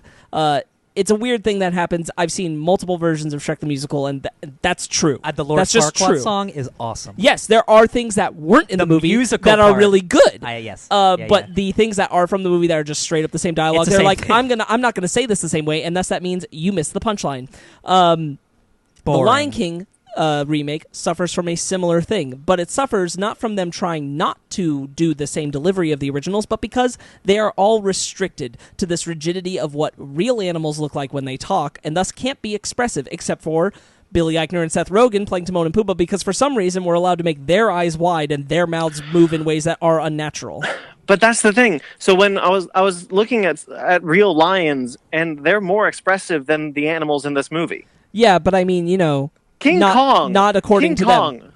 King Kong shows more expression 20 years ago. Yeah. We watched the trailer for his Dark Materials, which we'll talk about later, but that has fake animals that are a little cartoony, Yeah. but they look really good in the real world. This film was misguided. This film should not have been made. This is the first time that I've ever looked at a Disney remake and said, "You've crossed the line." This is I agree. This is the first time where I'm like, oh, this was a bad idea. This was the same argument that I've been playing for all these remakes ever since we heard they're coming out. Yes. yeah, but okay, most but- of them have been good. Aladdin was good, but I love Aladdin. Then, I love like Beauty and the Cinderella. Beast. Then you can only name like Cinderella. 2 or 3 you don't like, and the others you haven't watched. wait, what? How many can you name that you actually don't like of the remake? This one. Besides this one, Yes. That's it. I'm trying to think. Jungle Book's good. Cinderella's good. Now, Aladdin's good. Beauty and the Beast. Okay. It's not that good. okay. But you liked Beauty and the Beast when it first came out. Yeah, when it first came out, nostalgia blindness. and you haven't seen I still Pete's, like it. You haven't seen Yeah. Pete's Dragon. Right, I haven't seen Pete's Dragon. So you just can't put a blanket filter. Maleficent. Yeah. So this is something that's No, bothered me. But Brian, here's my thing to that. It's not Cinderella. Yes, Maleficent. Yes, make those. Not Lion King. Not Aladdin. Not things I've been out for 20 But plus Aladdin's years. good. They got a good one. That's great. Yeah. But then here we come with Lion King, and now we're saying it's like, yo, this is not that good. So My point is, it's for different creative reasons. This is a Right. shot-for-shot remake, which they've Yeah. never done before. So this is the whole thing that has bothered me up to this point, is that whenever anybody talked about the Disney remakes, they would treat them. Dumbo's a great example of this too. They would treat them like, well, I don't want to go see just the exact same movie all over again. They're just doing the same things all over again, and I'm like, cool. Literally none of them have been that where Yeah. they're exactly the same. There's always something different. I will admit that Beauty and the Beast is probably the worst aggressor of that, but even they changed it up a bit. Lion King is the one that is guilty of what everybody has been saying the Yeah. whole time. It is the one that went, no, straight up, this is the same thing. and the things that And that's the changed- problem because when they talk about all the stuff that they kept doing, the same shots are in this film as in the original animated film, but you just keep but they want you to just be twisted into this nostalgia. But all it ends up doing is saying, as I just kept saying to myself, I'd rather watch the original. And by the way, Rafiki's cane shows up, and I'm not too sure what the point is when they're just like, "Hello, my old friend." Is that for the audience? Yes. Or is that for them? It's supposed to be like a nostalgic thing, but it's a stick that he had in the movie. It's not a MacGuffin. It's just a stick. I accepted at a certain point that I'm like, okay, Rafiki just doesn't have a stick, and then all of a sudden he has a stick, and I'm like, why didn't he have his stick? Up to this point, it's like Captain America getting his shield again, or like Kratos getting the Blades of Chaos. It's like, what's the point of this scene? So, like everybody knows, I'm a passionately huge fan of The Lion King. It's absolutely obsessive. It's my number one film of all time. It's tattooed on your skin. Yes. It is tattooed on my skin. This hurts me. Yeah. It hurts me to talk about a Lion King thing I don't like, and that breaks my heart. And you know what's really bad about that? Well, you and I, we've seen the sequels, we've seen the musical. All of them are great. Yeah. This is the first thing that I've read some children's books. I've watched The Lion Guard, which is a show made for children, and that's better. I think what is even more aggressively bad about this is that there's so much that exists. You just named the musical, all these other things. There's so much that exists of a well to pull from, where they brought more to the story of The Lion King than what the animated film had originally. And they didn't pull from any of it. What I truly don't understand is this movie is 30 minutes longer than the original, and I feel like half of the character development was like just washed away. I feel like there's no character development. I don't have a real sense of these characters except for the words that they're saying, so I have to take it as face value. You only know these characters because you saw the original. Yes. And as this movie was coming out, we talked about casting, and like James Earl Jones came back as Mufasa. After seeing this, I wish he wasn't in this movie. I wish they recasted him because Mufasa has no emotional value in this movie. I didn't feel connected to him at all. The only reason I had any connection is because he's from the original. Sure, he delivers his lines. I feel like he delivers his lines worse in this movie. He's like he's 80 years old. The dude's not only that. Again, all of them are clearly like these are not all bad actors, especially voice actors, None of them and they are clearly all held back. I will hold that. I've to be fair, I've only seen Beyonce in 2 films. I don't think she's very good. Sure, I mean that's fine, and I agree with you. I think there was no reason to cast Beyonce if you weren't going to have her sing Shadowlands. Yeah. I've said this before when we were anticipating Lion King. I can't believe that they cast her and Shadowlands wasn't in this. I can't believe that Julie Taymor, who made the musical, was attached to this film in any kind of production value at all, and they didn't put Shadowlands in. Like, of all the things supporting from the musical, if you have Beyonce playing Nala, you put Shadowlands in this movie. All the songs are like truncated versions of them too, and they're all boring. Yeah, I was like they're all boring. The only song I wasn't bored of was "Circle of Life," and but the only time it still wasn't my favorite because I'm sitting there thinking I'm seeing the same thing I saw 2 days ago, but just photorealistic. The Lion Sleeps Tonight was also good. Okay, I will give The Lion Sleeps Tonight. I liked. So I do have a positive that you just reminded me of and it relates to The Lion Sleeps Tonight. There are 2 moments. One, it's the Beauty and the Beast reference, and it's The Lion Sleeps Tonight, that I found to be the most hilarious sequences added to this film. Because they hold it so long that you kind of wonder, like, how long are we going with this? And then by the time they do break the tension, it's hilarious. Yeah. My only problem with the Beauty and the Beast one is that it is, and I understand it because you're going for this sense of realism, and the original does not pay to that, but robbing Timon of a moment like the hula moment, again, I get it, we're going with a realistic tone, but robbing him of that is an example of how they rob all the characters, Simba, Rafiki, of all their fun. The fact that there's no part where Rafiki is singing Asante Sana Squash Banana. Fact that he doesn't hit Simba on the head with his stick and then Simba learns from it and takes the stick and throws it away. All of the fun of those characters is gone. There is no magic. I don't mean sorcerer magic, but you know what I mean, magic. Yeah, like no. You feel it, like the Disney magic. Except for the relationship between Billy Eichner and Seth Rogen. And again, those two work so well because they were allowed to just riff for hours. And like they work together. It's like it's clear that they were the only 2 people who we're having any real fun. It feels. Yeah. like. I do And have, they bring life to the movie when they're on it. To be fair, I do have one more moment that like it does work for me in this movie. You could only do it in this way in this movie, and it's Pumbaa's flashback during Hakuna Matata It's so to when good. he's a little Holy piglet. shit. I thought of Holy Brandon when I shit. saw it. And I'm So like, I know cute. Brandon's liking this moment too. So cute. when little tiny Pumbaa showed up, I turned to Zara. I was like, I did not expect to see cute Pumbaa No, kill a no frog one- with his fart. Yeah. No one did. No one did, and it was adorable. That worked really well. Those kind of things are few and far between. Yeah. I didn't hate Chewie until I did for a scar.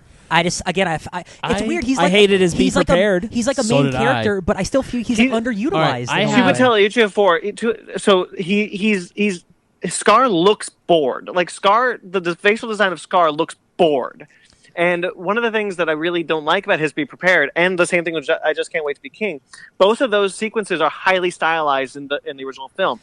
And you take away that stylization, you take away the fun of both those. There's of both those animals moments. like standing on top of each other and like making like parades and stuff, almost like Yeah. Aladdin, and none of that's in here. The I Just Can't Wait to Be King sequence is so horrendously boring to I watch. was the second Yeah. I heard the. I was music- like, just cut the number. Seriously. yeah. So I have Just a few- cut all the numbers, I would argue. I have a few things to say about those two sequences. I'm gonna start with I Can't Wait to Be King first, because as a child, that was my favorite scene in the whole movie, because it was the most cartoony, it was colorful, it was vibrant. It's like it's Simba singing about being king. The second I heard the music start, the the music go for the number, I'm like, can we not? Like that was the first thought that went through my brain was, can we Yeah. not? I mean, it doesn't do a horrible job, but it. Like the second he starts singing or he lands the ground, in the original, the colors and the background change instantly. It's like, okay, now I'm in for a show. John Oliver is fun. Yeah, He is. He is. It's really weird. The only things I like are all the comedians. Yeah. John Oliver has a line where he says, "One of my brothers thinks he's a woodpecker," and I was hysterical Yeah. for like Yeah. 5 minutes. John Oliver is channeling his Last Week Tonight like insane character the entire thing, and I loved it. I thought it was awesome. So did Even I. though it looks super weird. Again, so like, bad. Yeah. But I grant them the benefit And he of sounds that. like he's recorded. Yeah. So Uh, every time, so Circle of Life, you were talking about it. Yeah. Circle of Life, it worked for me at D23. It worked for me here. If 'Cause there was no one talking. if I isolate it as just that, like if they'd released it as just like this fun thing we did, and it's just a live action interpretation of Circle of Life, I'd be like, well, that's really emotional and cool. Way to celebrate 25 years, guys. When the wildebeest stampede happens and no one's talking, and it's the music of that moment and them rushing down, it works. Anytime it's the Lion King music, the score happening with no dialogue, I'm there. Yeah. And if the whole movie had been that, I'd be happy. The wildebeest scene when they were going down in the gorge, I was like, okay, this is good. This is good. when Simba was on the tree, that was like a little tension. Yeah. I was like, oh, this actually looks Yeah. this is nice. There is tension, but you still don't feel anything when Mufasa dies. Right. I definitely didn't. Right. So I Just Can't Wait to Be King. It was boring. Didn't like it all that much. Be Prepared. Now, as an adult, that's one of my favorite. Oh, you mean movies. slam poetry scar? I hated it. I did not like it at all. Same. The second, I mean, even when he was like slam poetry, and then when he starts singing at the Be end, prepared. I Be was like, prepared. oh man, this. I love that sequence in the original. It's menacing. Jeremy Irons and Jim Cummings singing that song is like, this is top notch. I was ready to God, see some this like is- fascist hyenas, man. yeah, I was ready. this is God level Disney. The hyenas tier are so villain. boring. They are so lame. But just The that, hyenas, I really don't like what they do with the hyenas. I mean, people like this new Be Prepared. That is fine. For me, it just does not work. It is boring, and it just takes the gravitas of Scar becoming the leader of these hyenas away. He's just like, yo, I'm gonna help you guys out. Instead, he was always friends with them, and then he's like, Yeah, he we're always- gonna yeah. kill him. We have this. Did you grand guys plan. catch the Scar being in love with Sarabi? Got it. yeah.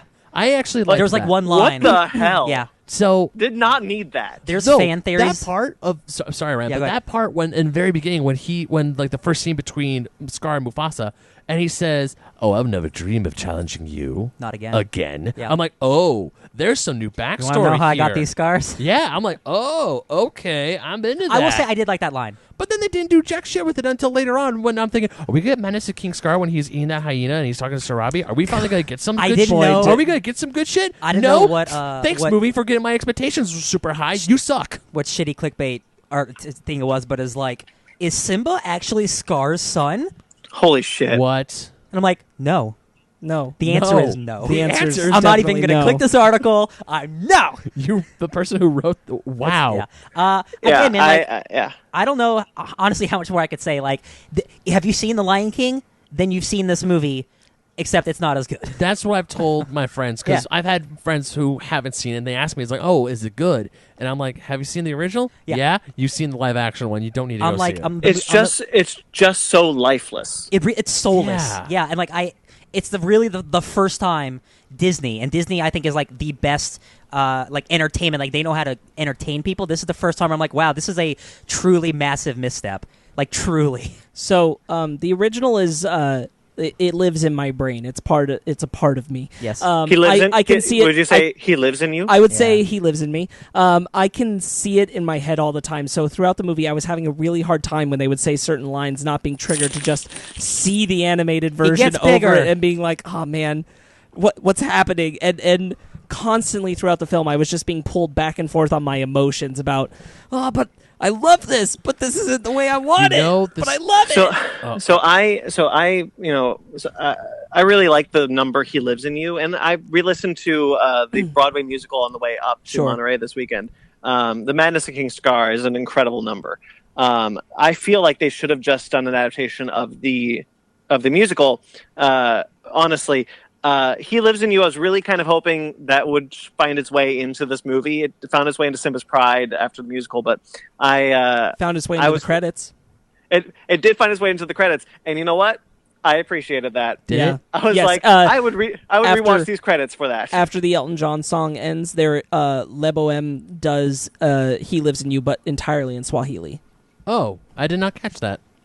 Yeah, well, you were I- leaving the theater pretty quickly. Also, at I that really point. had to pee. So I almost didn't catch it, but then I was kind of like, wait, this sounds really familiar. And then when he does the chorus, I was like, holy shit, this is "He Lives in You." I love that song. I will say Rafiki's criminally underutilized. I Yes. do like that they got a South African actor playwright to play him. Yeah. Which is he's barely in the movie, so like it's still cool that they gave that guy that little role. but the same. I was like when Simba was going through. I was really hoping to it's hear. T'Chaka.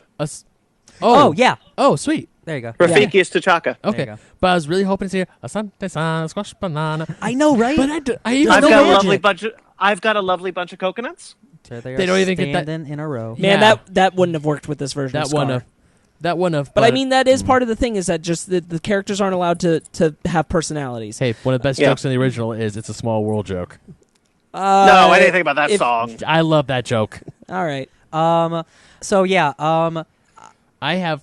I'm sorry, Ryan. Go ahead. I was just gonna say, like, Disney likes to make sequels to things. Like, don't give me The Lion King 2. They said that they have hours of footage of Billy Eichner and Seth Rogen as Timon and Pumbaa. I actually would love a Lion King 1.5 with these guys. I don't Sure. want another Lion King like this. Give me the comedy version, please. Yeah, but I'd watch that. Yeah. One of the scenes that I was really looking forward to see what they would do live action was the Force Ghost Mufasa scene where he finally talks to Simba and Simba realizes Oh, you mean the thunderstorm? the thunderstorm.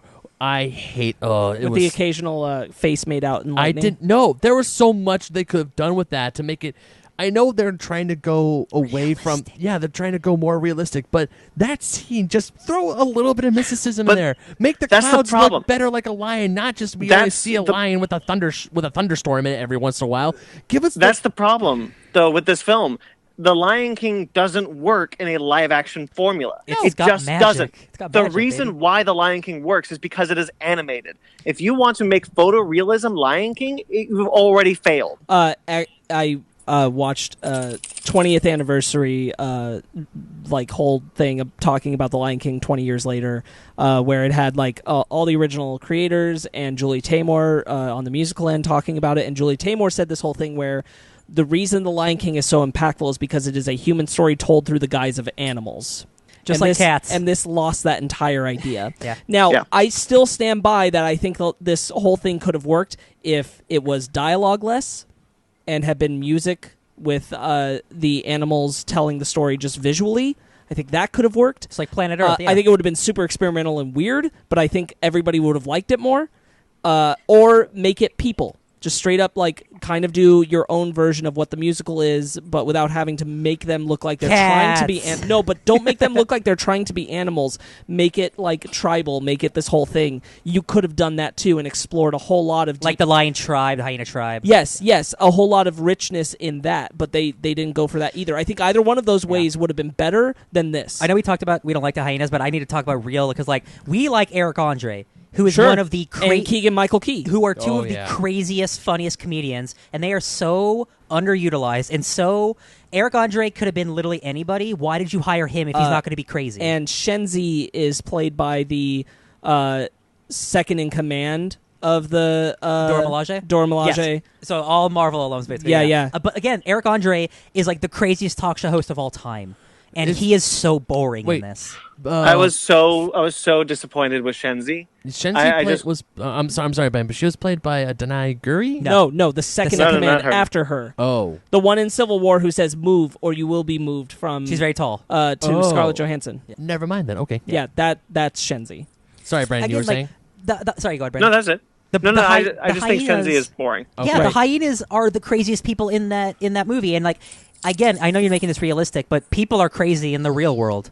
Why do you hire Eric Andre and Keegan-Michael Key to just talk normal? That's so boring. Those characters are crazy. The scene where the hyenas show up in the elephant graveyard in the original in animated version is so much better. It's so much because of course Simba is trying to like be all tough and all. He's like, I laughed at the face, haha, and then they start laughing and they're instantly freaked out. Yeah. This one, Nala's like, all right, you prove your bravery, let's bounce, and then finally you see him coming from behind, and then they just growl. And it's like, no, laugh and do the. Wow, they're not menacing. There's no menace. You messed this up. You messed this up big time. And there's this weird backstory of there's this ongoing war between the hyenas and the lions, which I thought was really weird. Yeah. Yeah, they're trying to add more stuff to it. Like the adding of Scar being in love with Sarabi, I'm like, okay, that's good stuff to add. Almost like Aladdin. I disagree with that. entirely with what you just said, Ben. Remember how Aladdin tried to add like the war between that other country? Oh, sure. It's almost like that. Like they're adding story that does not need to be there. Yeah. I mean, I wouldn't mind Scar's history with Sarabi if it was a fleshed out thing, a character developed thing, but it's not. It's just a kind of like, hey, we added this. It's just a line. Yeah, we added this thought, and again, it's neat. I'm truly shocked. I'm shocked that this is a 2-hour movie where like I didn't know who these people these animals were. Like I know who Simba is from the 1994 movie, but like his character is not here. Like I know he can't wait to be king. You're kind. The words are there, but the emotion and the stuff behind it is gone. You're kind of transplanting the original characters onto this because you know them. This is an HD remaster that's worse.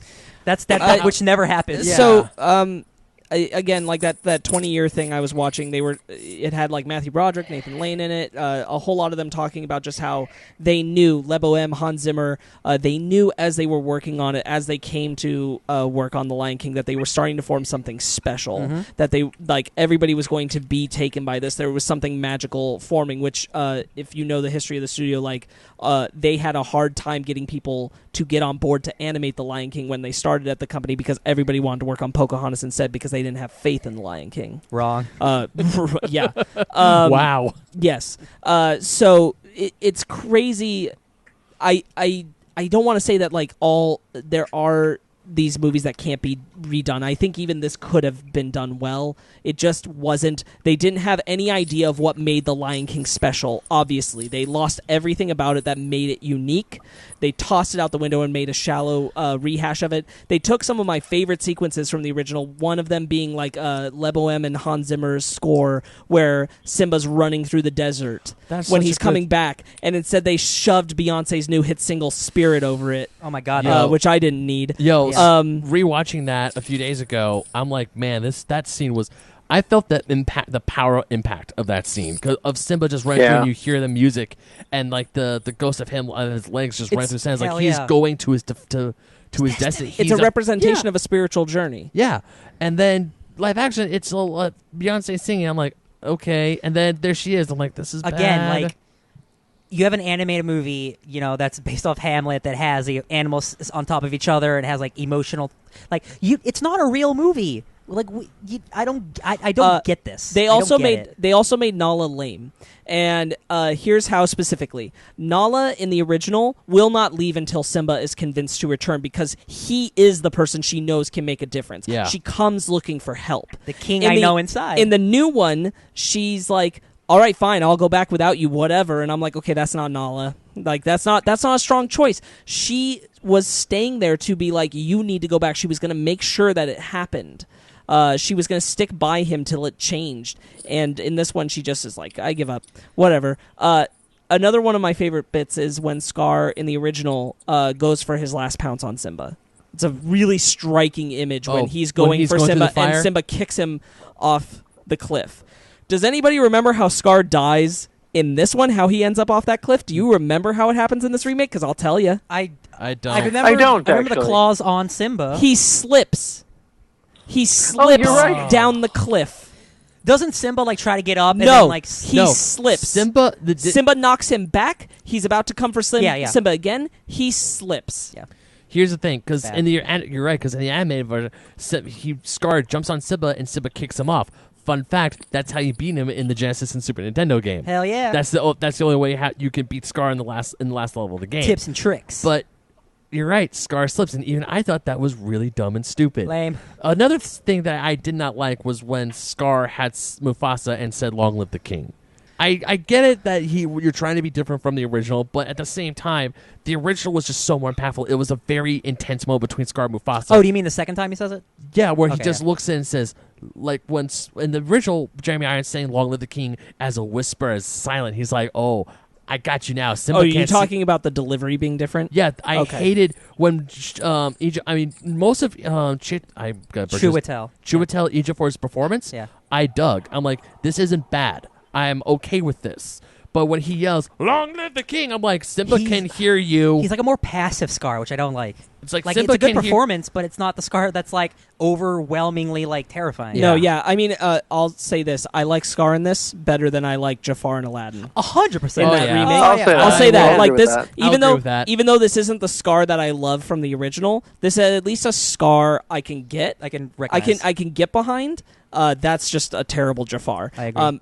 He clearly put some choice into this. At least he made a choice. He's got like a soft voice, which is a cool. Yeah. I guess like. There are moments. Okay, there are moments in this movie. One that I really like is when Simba happens to come upon Scar instead of like seeking him out by chasing the beetle, and Scar's like, "Get out of here, Simba! I don't do babysitting." Yeah, I'm like, good. man, that's a good line. Yeah, there are moments, but they are not. They're not enough. They're just not enough. Again, like after we have Beauty and the Beast and Maleficent and Aladdin, where like these movies have like magic and they have like crazy stuff. Like The Lion King is not the movie to do this for. No, it's such a mistake on a fundamental level. Especially if you're going to lose everything that's like between the animated film and the musical specifically becomes so powerfully resonant about it. You lost all those key pieces. And the problem is this movie's already made $1 billion in 1 week, so we might get another thing related. I just hope that they see the critical response. It beat the box office for Beauty and the Beast, which was like the highest box office a Disney film had. It's The Lion King. It was gonna. No, I know. Yeah. I hope the money isn't like, oh, it made a lot of money, let's do this again. Like, I hope they realize that's not how Disney works. Like, you know, we all talk about how Disney they create some good content, regardless of the business practices. Their content is quality. But they still are a company that follows money. If something makes money, they keep doing the same thing to make more money. That's why we have all these remakes. They lost the spark. Oh, simply they lost the spark translating from the animated to this. Yeah. It's just not there. What makes it special is not there. It's really hard for me to say that because it's still The Lion King, and I still, on some level, like things in it. I'll say this: like visually, it's impressive. Obviously, visually, it's very impressive. Oh, it's a beautiful movie. This movie's gonna set the stage for a lot of really great special effects. They did a really good job getting down pieces of animal behavior. The way the lions pace around, the way that Zazu's Hornbill moves his head. Timon is an actual meerkat and like does the meerkat stuff. movements. Yeah. There are great things. There's just not a lot of them. Yeah. And again, like it's not at all related, but again, His Dark Materials has animals in it that look real, but they're not completely realistic, so they look good in a film while being silly. And I don't get it because this wasn't a problem in Jungle Book. No, they're more cartoony in Jungle Book. There's a huge ape. Yeah. So I just don't understand how nobody. You have a grizzly bear and a panther constantly talking. Yeah, and then you also have Mowgli. Mowgli. And it's the same director too. Again, it's so weird. Like, just how did they not see this from the beginning, or maybe it was so far along there's nothing they can do. I don't know why they went into this. Like, fundamentally, I don't understand why they went into this and decided not to add anything new or bring anything that wasn't in the animated film to the table. So There's realistic. so much stuff from the musical they could have pulled from. Yeah. So many little avenues, whether it's the Madness of King Scar, Shadowlands for Nala, or just adding into the character development of the things that happened for Simba between him growing away from Mufasa with Timon and Pumbaa, because there is more of that in the musical. There were so many things they could have brought in, or build on the history of Mufasa and Scar. There are avenues to take, and they did none of it. Not a bit of it. It's really disheartening. It is. It's it is their first wow, this is a swing and a mother effing miss. It's a really sad thing. I hate that I have to say it. Let's get off this topic. I'm getting real bummed out. Yeah. We're already going to talk more about it when we have the Key Thief on next month. Oh, hell yeah. Oh yeah. So that's Lion King. Go watch the original one. Are we rating it? Yeah, I'll rate Let's it. do it. Ryan, rate it. Oh boy. Final thoughts, rate it. I don't even know how. I think this movie looks incredible. I don't need my Lion King movie to look incredible though. So I just need my Lion King movie to be the Lion King. Yeah. So man, on a fundamental emotional level, that's why I go to the movies and feel connected. And I was pretty much bored most of this movie. It's like a 5. It's not bad enough to make me hate it, but man, what a mistake. Yeah. 5, half a good movie. Ben? Yeah. There are some good parts in this movie. Lion Sleeps Tonight, great elongated musical number. Other than that, I thought Donald Glover and Beyonce, they sounded fine when they sang and "Can You Feel the Love Tonight," but she then overwhelms him with singing though so much. But other than that, I forget that Donald Glover's in this movie. His name is the first one on the damn marquee, and I feel like he's barely in the movie. I thought the kids were okay. The kids were fine. The young versions were okay. The kids were fine. It's the just, cast isn't the problem. Yeah. It's just everything else. You're right. The magic is gone. All the love that I had. You can't feel the love tonight. No, I can't. And this movie just hurts. It's I was thinking of that. I'd rather just watch the original than waste my money on this. So yeah, it's a 5. I don't completely hate it, but if I had a choice, I would definitely go to 94, and then I have 30 minutes extra to do whatever. I would watch Beauty and the Beast before I'd watch this again. You know what? Oh yeah. Easy. I think I would too. Yeah. Actually, At least that movie has interesting stuff it's trying to do. Yeah. Brandon? So, the sequence in Aladdin where it's just before Genie actually sings "Friend Like Me" and he's doing the little song and dance thing. This little quiet thing is well, Alibaba has, it's a little bit before he gets to the big number. Oh yeah. That is this whole movie. That kind of boring version of it's like they never got to the exciting version of "Friend Like Me." Yeah. And that is the problem. It is just kind of middle of the road. It's not terrible. It's good enough to make it watchable, but you forget about it, so it's not even good enough to rewatch. It is a 5. It's a 5. I love The Lion King. This is how I feel every time we talk about Marvel this movies, version. dude. I don't love this version. Yeah. Jeez. Let's see. Is it as bad as Venom? No. I would it's watch. still The Lion King. It is. It's still The Lion King. I know. It's just fundamentally on that being still what it is. I can still sit through this before I could watch Venom again. I just don't like Venom. No, I know. Man. Yeah. I know that there was a point in the movie. I'm pretty sure it was around Circle of Life where I felt the. Maybe it even wasn't. I'll give it the credit. I think maybe it even was when Mufasa went up to the top with Simba to do the light that everything touches bit, and I was just getting the music was doing the na na na na, and I was like, man, I'm feeling it. I was getting the goosebumps and everything, and I'm like, oh, this is the thing. This is it. And then it left, and then it never came back, and I was like, no. There's one specific scene. It's the beginning of the movie. And it's just Simba and Mufasa just playing in the grass. It's talking. Yeah. And I'm like, wow, this is really boring. Yeah. Wow, I should be in love with James Earl Jones live action Mufasa, right? I know it's not live action, but it looks like a live action. Sure. I'm like, I should be loving this right now. I am bored out of my mind. Yeah. And I'm like, He that's even not a good sounds sign. bored out of his mind. Again, he's an old man recording the same lines. Yeah. His Darth Vader in Rogue One was better than this. Yeah, that's similar. Yeah. What would you rate it? I'm gonna give it a 7 because it's still the Lion King, guys. And it still got me. That's my Marvel scale. No, like, I feel you. it still got me. It's still the Lion King. It's a pass. Is what you're saying. Yeah. I know it's soulless and unnecessary. It's still the Lion King. Yo, man. I'll Again, still probably wind up watching it again at some point. it's like Iron Man 2 for me. Like, wow, that's not a great movie, but I really love Iron Man. To be honest with you, I almost want to because I want to give it. Not that I think it will change my opinion, but I want to give it a shot where maybe I watch it without seeing the original flash in my head because I know what I'm watching. I haven't seen the original in years. No. I'm telling you, it's not a good movie. No. I haven't seen the original for a while because it lives in my brain. Yeah. If I know what I'm watching, maybe I won't see the animated. I just as don't much. want you to make know. yourself love this movie because it's Lion King. Because I used to do that with Marvel movies, and I don't anymore. I mean, I don't know if I can make myself love it, but maybe I can make myself like it. No, you don't need to. Hey, here's the positive though. Let's end on a positive. Okay. Great classic Lion King merchandise has come back around because this happy 25 years to that incredible film. Hell yeah. And there is at least some cool music. I do like the soundtrack for this movie. Yeah. Even though I don't love all the musical numbers that they do, the score, they do some new things with it that I love. I learned Billy Eichner. Because it's still Hans Zimmer and Lee Boehm. So. I learned Billy Eichner's a really good singer. Yeah, he is. Good for him. All right, let's get out of here. Yeah. Let's move on to our Bookie Book Club. Hey, welcome to the Fake Nerd Comic Shop. Yeah, hi. Do you have any books? Can you be a little more specific? Anything readable?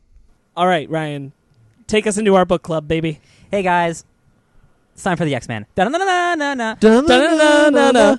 Thank you. Back You're in welcome. 2011. Oh, real quick, Brandon did bow out for this because Brandon did not get to read the book club this week. Busy guy. Understandable. So yeah, back in 2011, before Jason Aaron became the god of current Marvel Comics, he was writing a small book called Wolverine and the X-Men.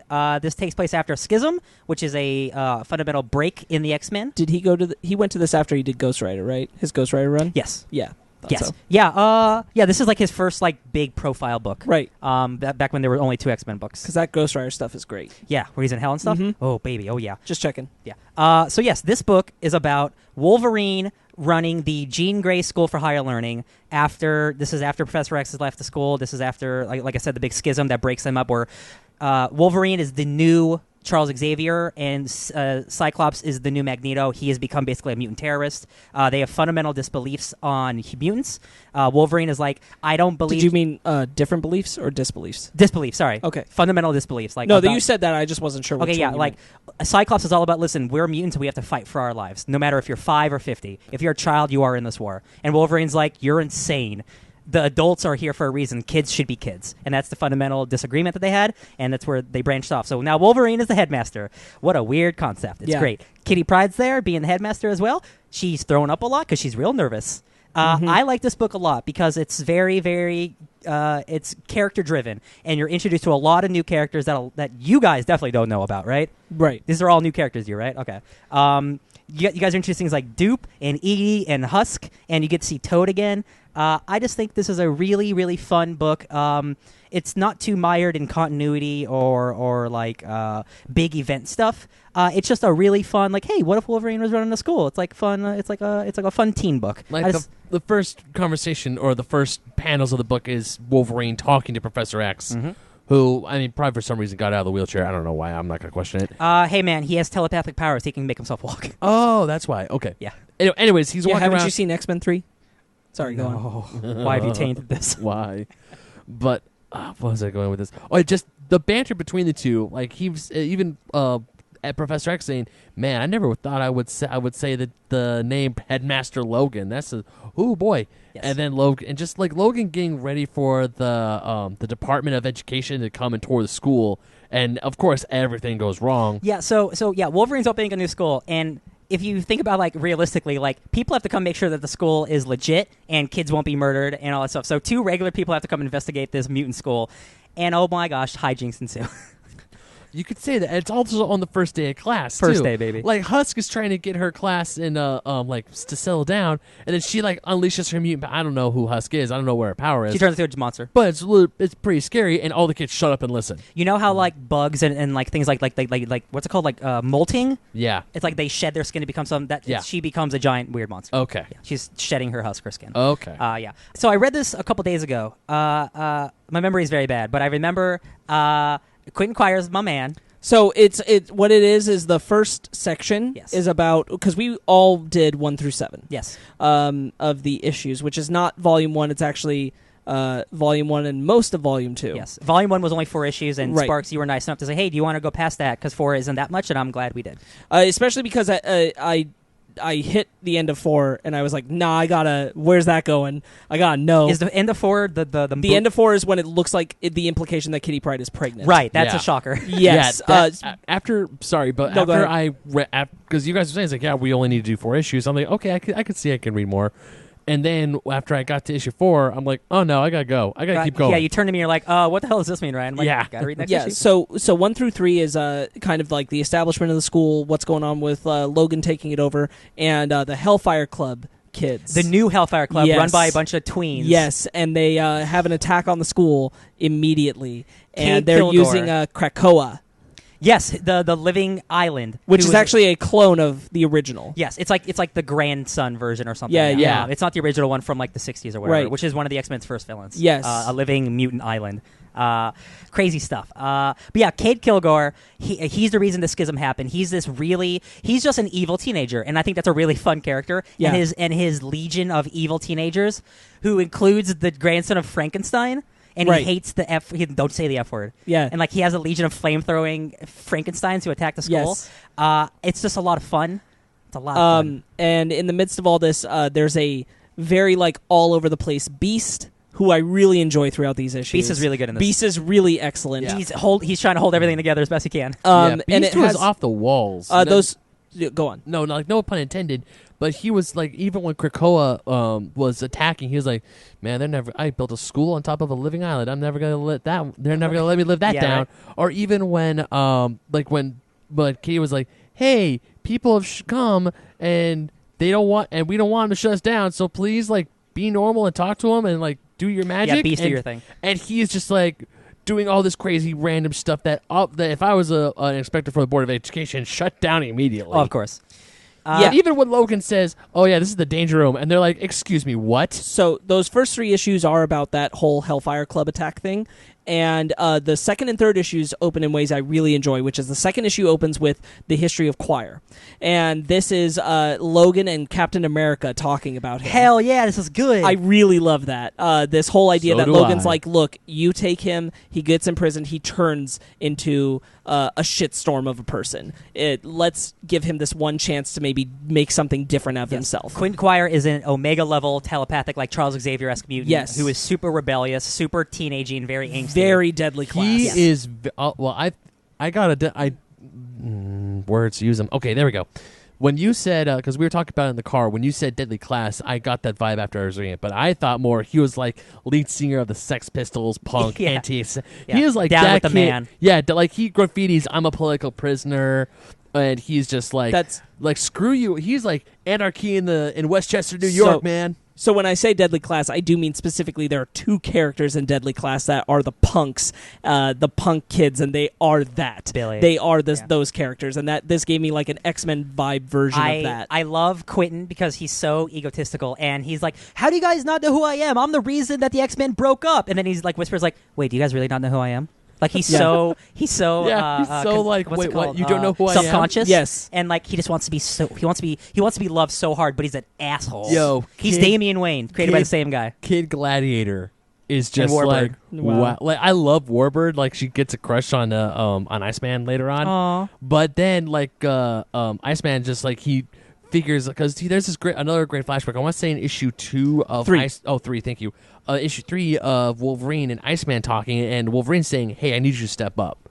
You have the most untapped Loved potential. I need you." Like, and then Bobby, everyone loves you, and you're always a fun guy, but I need you to be a leader for once in your Yeah. life. And he does that, and he creates all these different Icemen, and everyone's like, What? Yeah. You can do this? And this comic's great because it goes so much further. Now Iceman is like one of the most powerful mutants in the world. Before this, he was Iceman. He made ice stuff. But There was now, even a joke in that same book that says, I'm not the lamest X-Man. I'm like, no, Yeah. you're not. I love he your is not. power He set. could freeze the entire Earth if he wanted to, and this book is thankful for that. Like he just needed the pep talk from Wolverine to be like, listen, you're a kid, you need to be a man, and it's really great. And also, he makes out with Kitty Pryde, and I thought, oh, that's a relationship I can't wait to read about later. Yes. Yeah. Oh man, Bobby Drake has. They've slept had with a lot of ladies. They've had a history before too. Oh, yeah. Prior to this moment. Yes. Yeah, I really liked the Bobby step up stuff. The it coming out of the flashback. I love Choir connecting with Krakoa. Yeah. And simmering it down. I love the Bamfs running around. Whiskey. Yeah, I really love them. And the 3-issue arc for the Hellfire Club stuff ends with Matt Murdock coming to Giving a Kate subpoena? Kilgore Yeah. and suing him. Suing him, yeah. And saying Wolverine is suing me, and he's like, yeah, and he said, right back at you, punk. Yeah, Like, right back at you, bud. love it. Yeah, Or something, yeah. yeah. So the Hellfire Club are able to make Crow really mad. They have some type of electronic leash on him. Yes, they can kill him. Yes, so Beast is able to negate that. He's like, your electromagnetic leash has been severed, But, you've officially lost, you naughty, naughty children. Yeah, and then Choir, Quentin Choir, yeah. Thank you. Choir is able Kid to... Omega, Yeah, Kid Omega, he's able to sever the psychic connection, and then when Rachel Gray finally gets in... who was a daughter clone from another universe.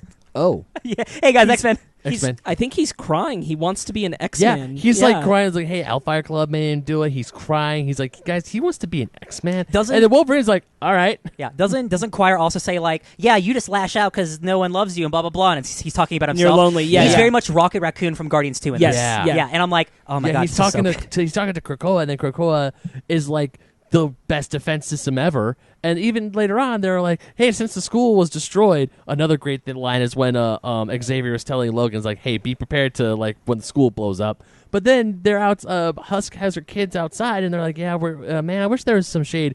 Krakoa just makes a tree, and she's like, "Oh, thank you, Krakoa." And they're like, "Man, that is so freaking sweet." Yeah. Yeah. So at the end of this arc, they're broke, so they need money. So issue 4 is a lot of like kind of resettling and like letting you get to know the characters and letting you get to know Brew a little better, Edie, all of them.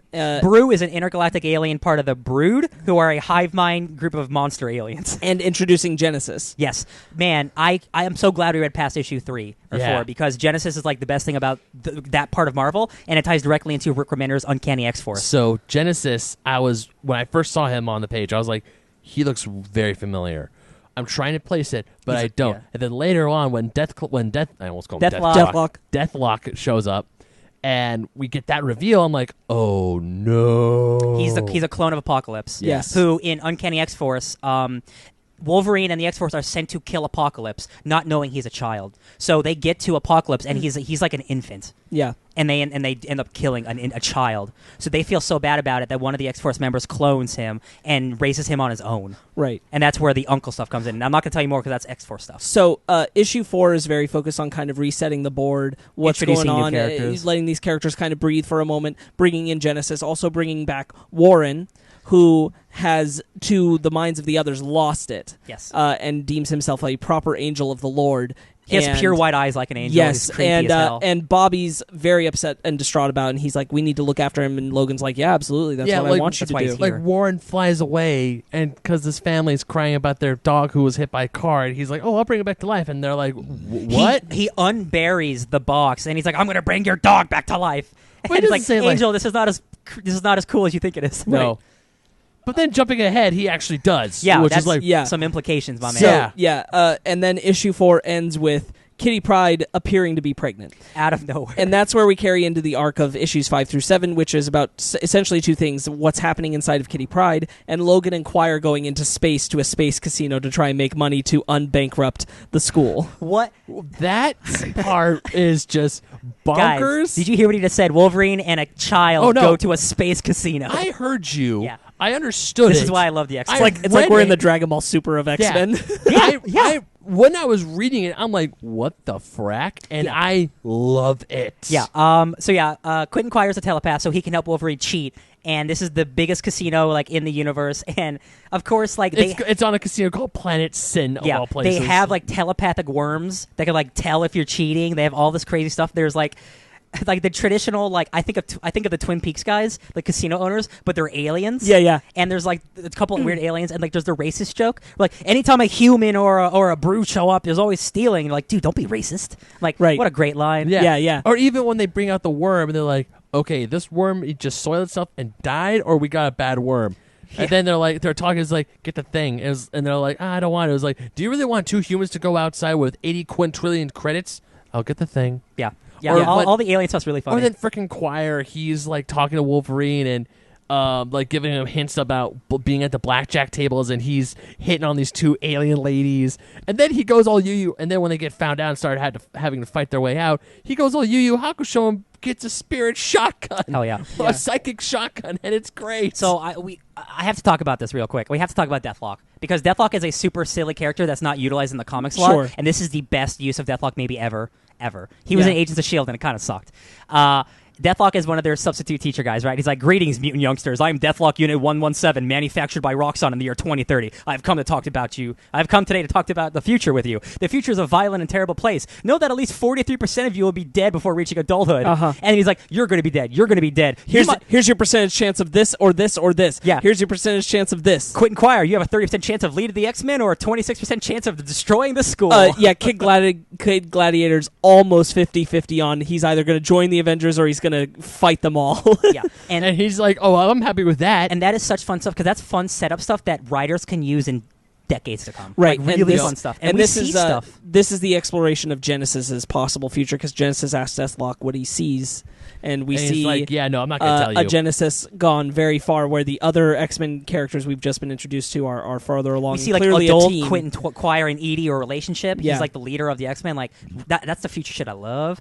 Also, I don't know if you guys saw the Comic-Con news about the X-Men, but there's an adult apocalypse on one of those teams. Holy shit. Yeah. Holy shit. It's great. This is also very cool, very exciting.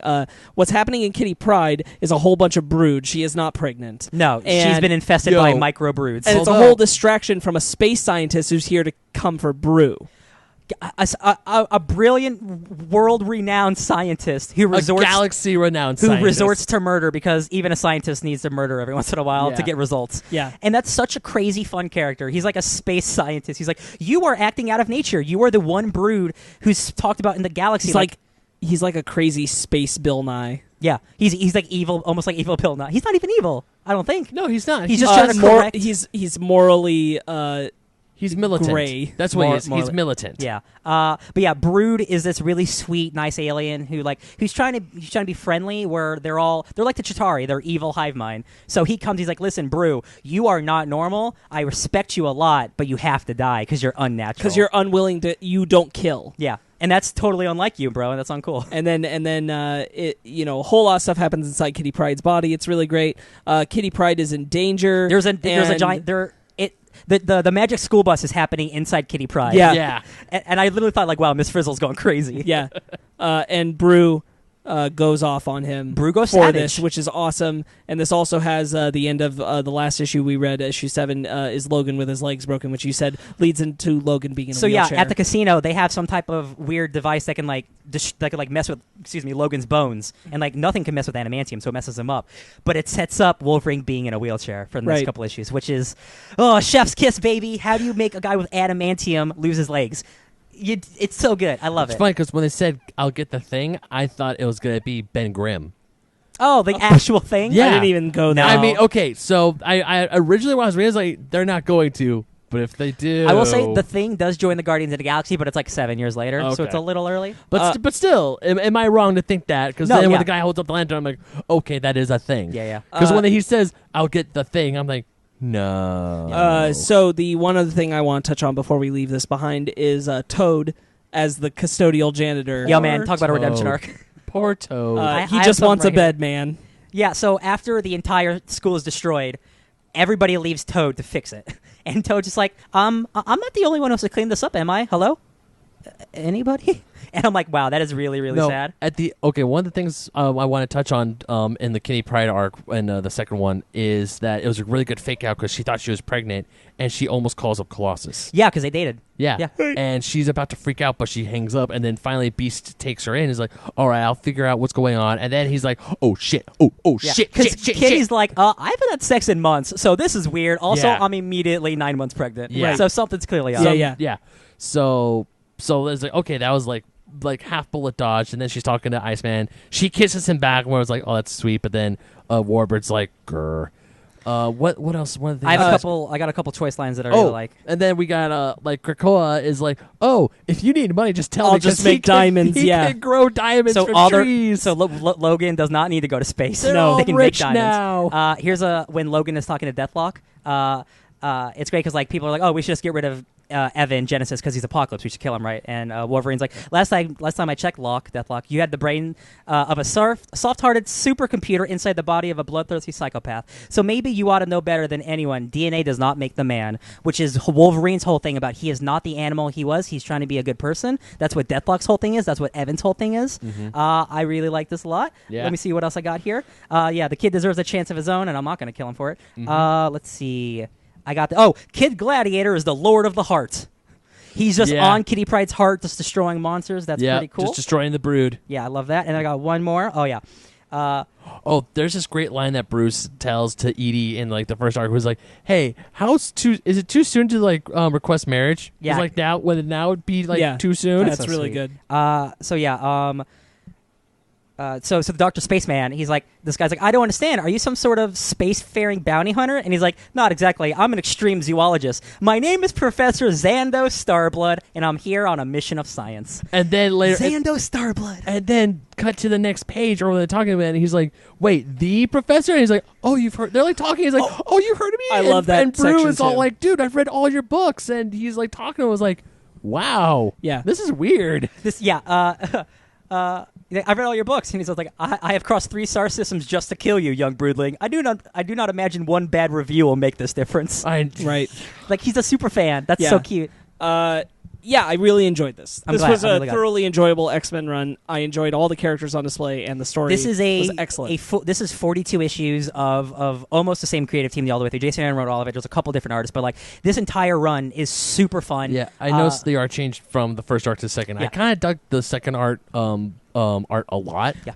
But I mean, that's just my art taste. No, they're both. Yeah, both are great. I just prefer the second one. No, I feel yeah. I feel like Chris Bachalo, like- the first artist, is very cartoony and that's like I think you'd appreciate that more because you like the more cartoony stuff. It's simpler lines. I like the design of like Kitty Pryde and Logan a little more. I love the way the first Logan time looks. around. He does not look a goddamn thing like Hugh Jackman. Yeah. I love this interpretation of Wolverine, like the beady eyes, like super bulky, like he's really short. Like there's a scene he's walking next to Beast and other people, and he's the shortest one there. And I'm like, it's not a big deal for a lot of people, but like, man, I love not fat, but ugly, tiny Wolverine. I love that. Didn't one of the kids call him Professor Snicked?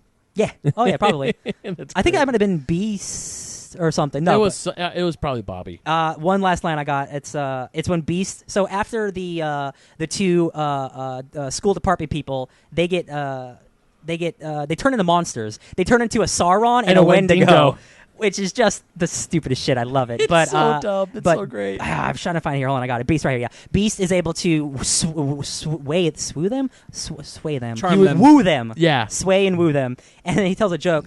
And then the mathematician says, "And that, dear, is how you extradite a scatter plot." And she's like, "Oh, Henry, you are such a devilish wit." And they walk out laughing. And I'm like, God damn it, Beast, you're beautiful. Apparently they forget everything that happened in the last 24 hours. so they don't remember how They bad it was. didn't They're turn into a giant dinosaur. They're or just anything. gonna give them a passing grade. Yeah.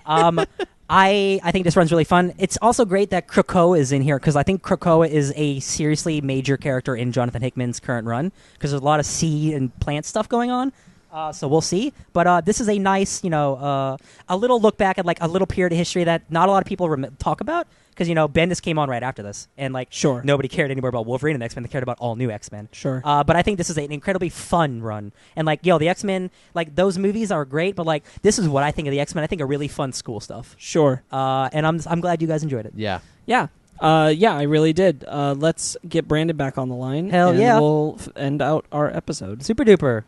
Okay, so that'll do it for the book club this week. Brandon, you're up next week, buddy, and I think you got your Hi. title. Yeah, I was actually going to be the one that I tried to change it to when I did the Sherlock Holmes one. It's going to be Witches. Oh, Ben's going to have a good time. I've read this book. I've read Witches. Hell yeah. I like Witches a lot. Everybody's read Witches, so we'll enjoy this. Hell yeah. Okay, yay. I like witches. Wait, so if we've all read it... I mean, it's been years, but... No, dude, I don't No, I remember know. a damn thing. I need to I read know the if, we, first if we've volume. all read it, there is a one-shot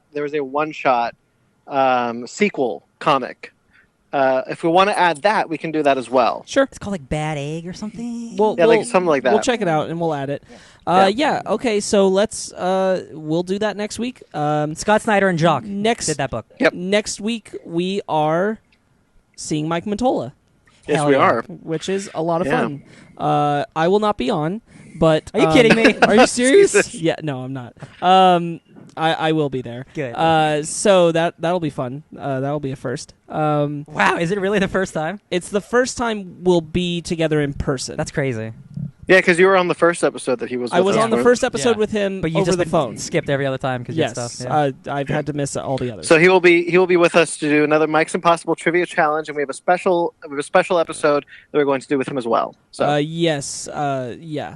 Check out our YouTube, That's us. Fake Nerd Podcast channel, where we have our Fake Nerds Watch, our Basement Arcades, Yeah, our baby. episodes Almost of at the this. end. We're adding some other stuff. I think Ryan and Ben and I came up with a new show today. Oh my god. Oh, we we'll did. tell Brandon about it off Oh air. my God, God. we did. Basement Arcade merch on our T. Yeah, Basement Arcade. That's Yes, up. Basement Arcade merch. We are a Funko affiliate. Please use promo code SHOP10 for 10% off your purchase by clicking the link in our description. You can find our merch, as Brandon was saying, for Basement Arcade, Fake Nerd Podcast, Miscellaneous, all on Patreon.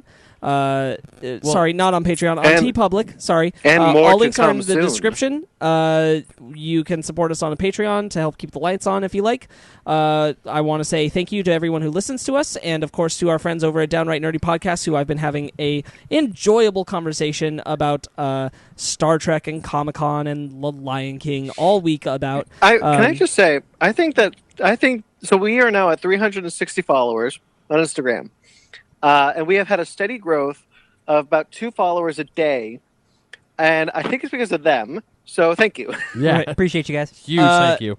Also want to say thank you to Jeremy Vellucci, who you can find on Instagram at Jeremy Vellucci Keyboards.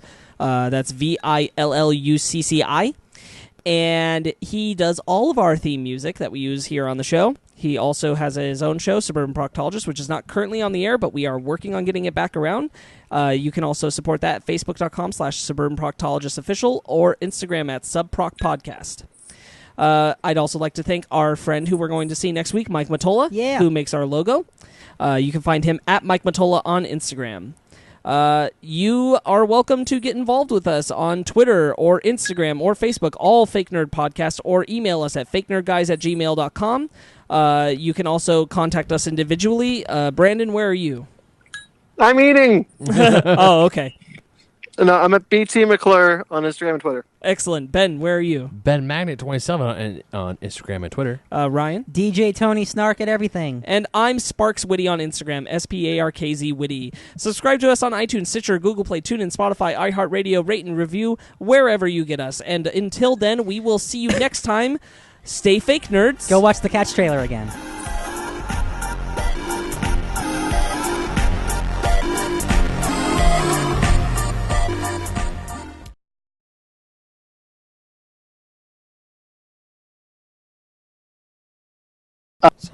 Oh!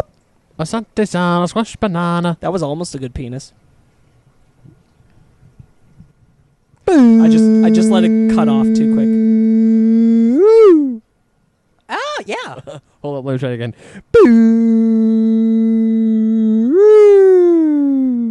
See, that's what. That's the idea. That's the best penis right there. That's the best dick we've ever made. Jesus. All right. Oh shit! Look at that. All right, Ryan. Hold on.